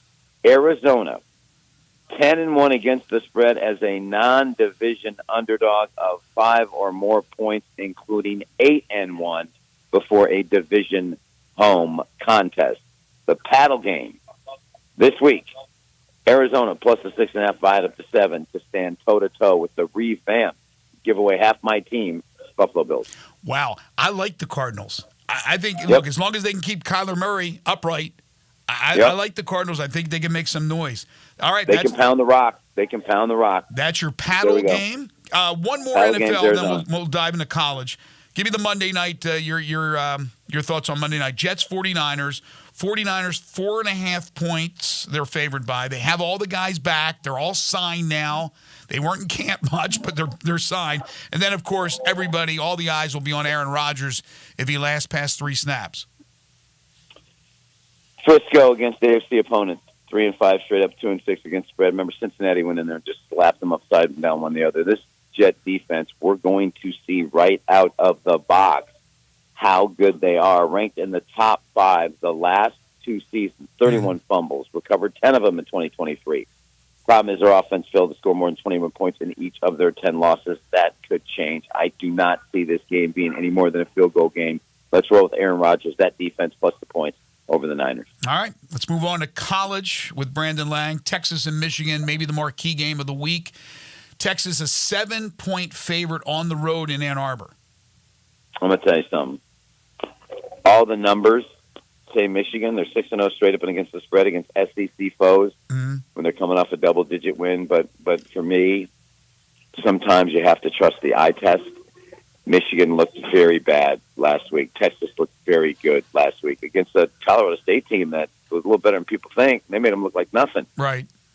Texas went into Alabama last year, won the game by double digits, won by 10. If you can do that, Michigan caught every single break they had to catch on the way to winning the national championship last year. I think they used their 3 lifelines, the phone a friend, call, ask the audience, take 2 away. They used every one of them last year. There's none left for them this year. I will lose with Texas before I try to win with Michigan. No, it makes a lot of sense, but I got a question for you. As a gambler, how often should you trust the eyes and even trust the gut when it comes to stats, numbers that prove otherwise, statistically? That's the betwixt, because Texas is considered a mortal lock for the college football playoff. But they're 0-6 against the spread away before 3 straight home games. They're 1-8 against the spread against the Big Ten, including 0-7 against the spread as the favorite. They're 3-6 straight up against the spread in their first road game. 7-17-1 straight up, and 2-23 against the spread as a non-conference favorite of 10 or fewer points when coming off a win of 10 or greater. And they are 1-11 against the spread as the road favorite when coming off scoring 50 or more points. All bad numbers. You take those numbers, you have to play Michigan. But the curse of Jim Harbaugh still rides in my wallet because he personally saw to it that I did not win one game involving Michigan if I went with him or against him. So I have no pick on this game other than I'm rooting for Texas. Close to home, Arkansas. Not exactly the campus is close to home, but a lot of Arkansas fans here in the area. They looked great against nobody last week. They played Pine Bluff, and they scored 1 million. And the expectations aren't real high for them. But they're going to Oklahoma State, and the expectations are high for Oklahoma State. And I just think Arkansas can maybe hang. It's a 7.5-point game, Oklahoma State favored by. You got a thought on that one? I agree with you. Pittman has built Arkansas with line play. It's no secret. He puts together good lines, and this is a feisty dog that I think is going to be able to run the football. Yes, Oklahoma State looked good last week, but I've been a fan of Pittman at Arkansas. I used them a couple times last year. They made me money, and I like them in this spot here. I think this game's going to go down to the wire. Gundy getting too much respect early out of the box. I get it. But in this spot, I just think the Razorbacks are in a nice spot. Let's take them plus the point. Brandon, last week, Ole Miss, 42-point favorite over Furman. They won by 1 million. I thought it was the easiest play on the board. Now they play a Middle Tennessee State game as a new coach, is void of a lot of talent, and Ole Miss is a 43-point favorite at home in this one. Do they do the same thing and cover a big point spread? Is that not insane that just a few years ago we were talking about Middle Tennessee State with just high regard, and they were competitive, and they were getting national TV games and sent a couple guys to the NFL, and you never would have thought a few years down the road that this team would be a 40-something point underdog against Ole Miss. I mean, listen, I know Lane Kiffin stockpiled some talent here, and he always runs it up. But that to me is absolutely insanity. It just is. I can't. I'm going to take the points. I just can't think the fall from grace is that far from Middle Tennessee State. I don't get it. I know they're in the middle of the road, but I'll grab the 40. I'll grab the 40 plus. Call me crazy, but I just got to think new coach. They're going to figure out a way to hang it around. Listen, understand this: Middle Tennessee State. Last 9 games versus the SEC. They might be 3-6 against spread, but have covered 2 of the last 3. Okay. Couple of more before we let you go. South Florida gave Alabama fits last year before losing in Tampa. They go to Tuscaloosa. They're a 31-point underdog. I think South Florida's a pretty good team. Bama looked great in their opener against Western Kentucky. Is this going to be closer than 31? You better believe it. Did you watch South Florida in their bowl game last year? Yep. They look like a mini NFL team. And they had so much speed and so much talent. They got 18 starters back. Pretty much the whole team is back. They led Bama in the third quarter. I jumped on them in their bowl game, and I looked at this line thinking it was going to be 17. The fact that it's 31, you watch. That game is going to be closer than people think. I am so glad you asked me about it because I had it circled. I was going to give it to you as the college slap game, but we're only going with come one slap game. South Florida. Keep an eye on them. They got a boatload of talent, and they will stand toe-to-toe with Alabama again. I think the Tennessee line has moved up. I think it was at 8.5. It's at 10 now against NC State after Tennessee's performance and NC State barely beating Western Carolina. Neutral field in Charlotte. Tennessee, do they cover 10? Yeah, they've owned this series. They've owned this series big time. I think they're 10-1 their last 11, and I just can't see Heupel not just saying, hey, let's take care of business here. I watched a little bit of that game that they played last week, and I was not impressed with NC State's quarterback. I was impressed with the personnel. They just looked like they were slow. Yep. I know defensively they're supposed to be better, but I watched Tennessee. They probably got the best receiving core in college football. Other than Colorado, they probably have the best receiving core in college football. So I'm all over Tennessee. All right, give me one or two that you really like for our listeners. Well, I will tell you this. Keep an eye on Tulane plus 9.5 over Kansas State. That's my favorite dog on the card, home dog there.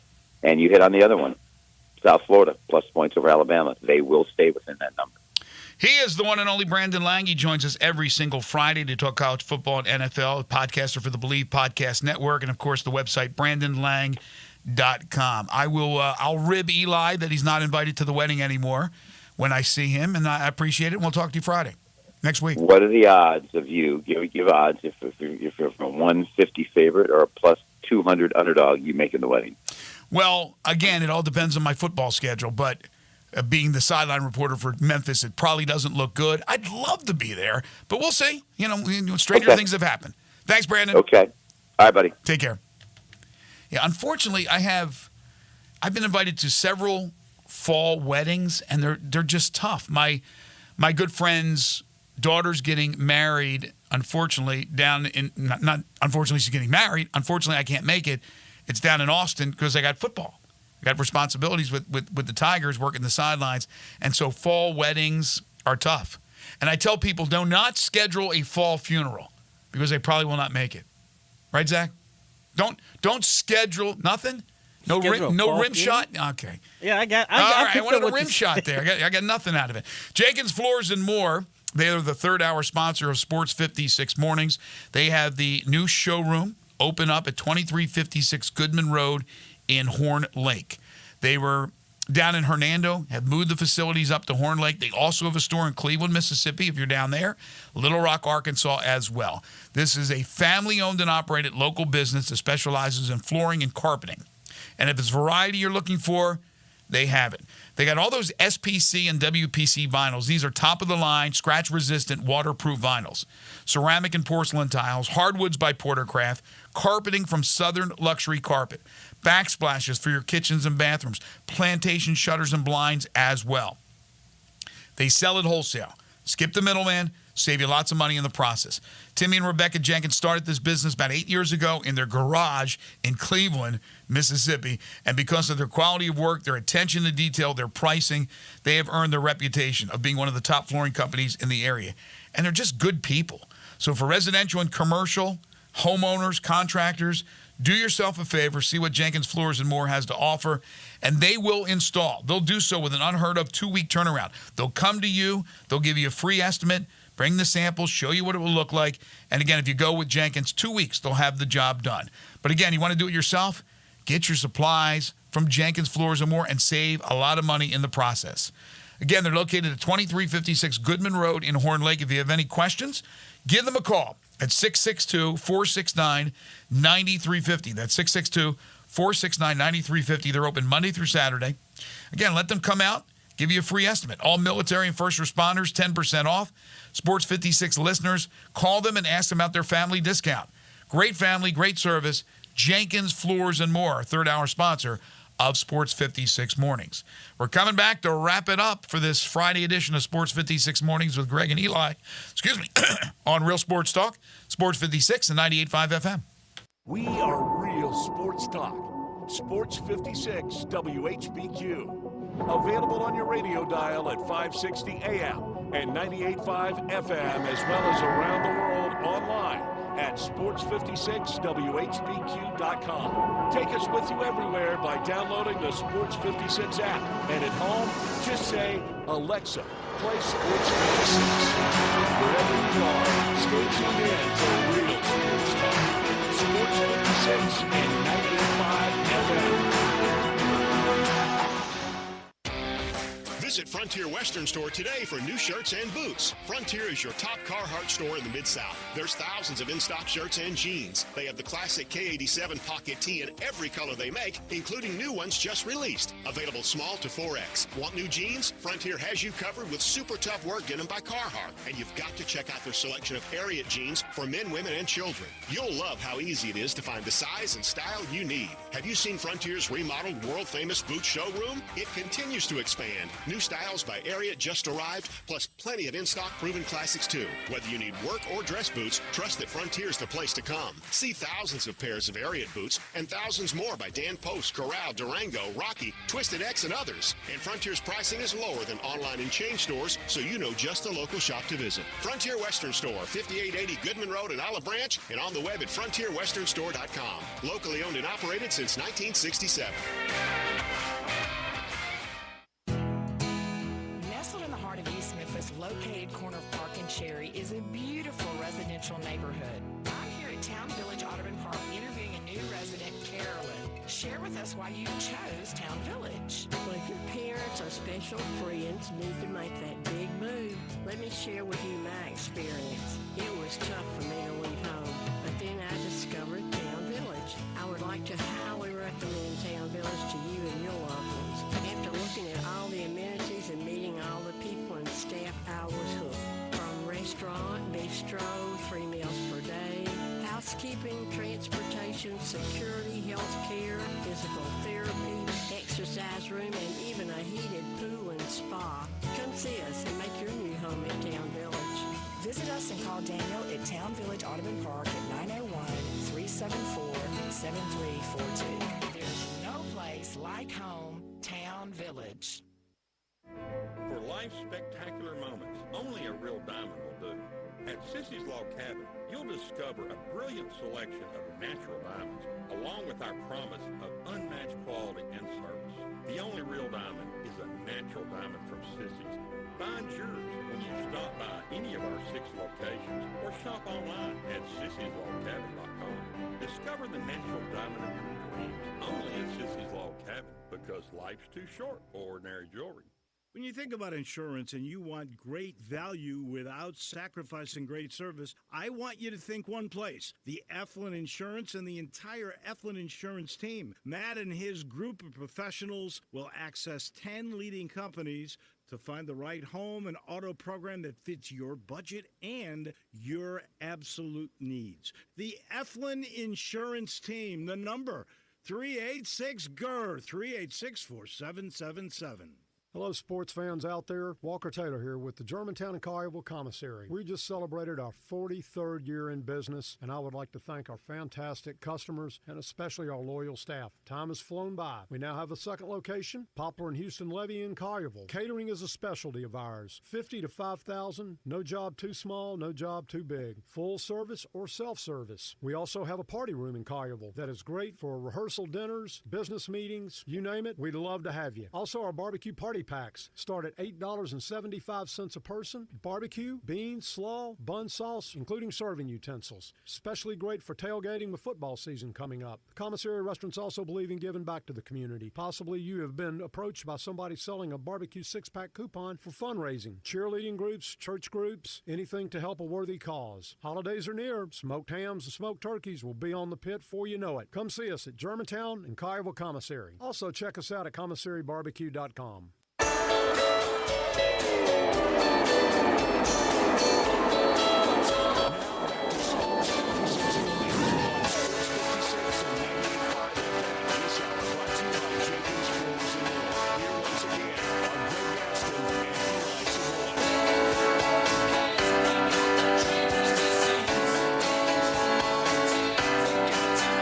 Welcome back, everybody. 9:52 is the time. Wrapping up the Friday edition of Sports 56 Mornings. Couple of things. From the NBA, there is a report from Zach Lowe that there are rumblings that Michael Malone and the Nuggets front office are not seeing eye to eye. Interesting. NBA champions just 2 seasons ago. Malone obviously has done a great job. I can't imagine anything comes of that, but you just never know. In the world of sports, egos get in the way, so we'll see if anything materializes from that. Ed Scott, as I had mentioned earlier in the show, we're hoping to get him scheduled on the program to talk about everything that's going on at the University of Memphis. He is actually speaking right now, and he's talking about the situation, obviously, with the basketball program. A couple of things that are very interesting that he said. One, he said that he was aware of this anonymous letter during the interview process. When he was going through the interview at the University of Memphis, which was, how long ago now, Zach? 2 months? Yeah, about like a couple months. That he already knew that this letter existed? It's interesting because I know the rumors out there that people think it's a certain former coach that wrote the letter. Well, if the letter's already been in the hands of university officials for several months, and that person was still a part of the program, I can't imagine that they would have penned that anonymous letter. Very interesting as far as that's concerned. Also, Ed Scott said it was a coincidence that Penny Hardaway let go 4 coaches on the day that Pat Forty broke the story, making it known that this letter existed. But it was a coincidence that those 4 coaches were let go. Ed Scott also said that it was not Penny Hardaway, or it was not his decision to step in and have Penny Hardaway trim the fat and fire those specific 4 members of the staff, which included the lead assistant, Rick Stansbury. That it was all Penny's decision.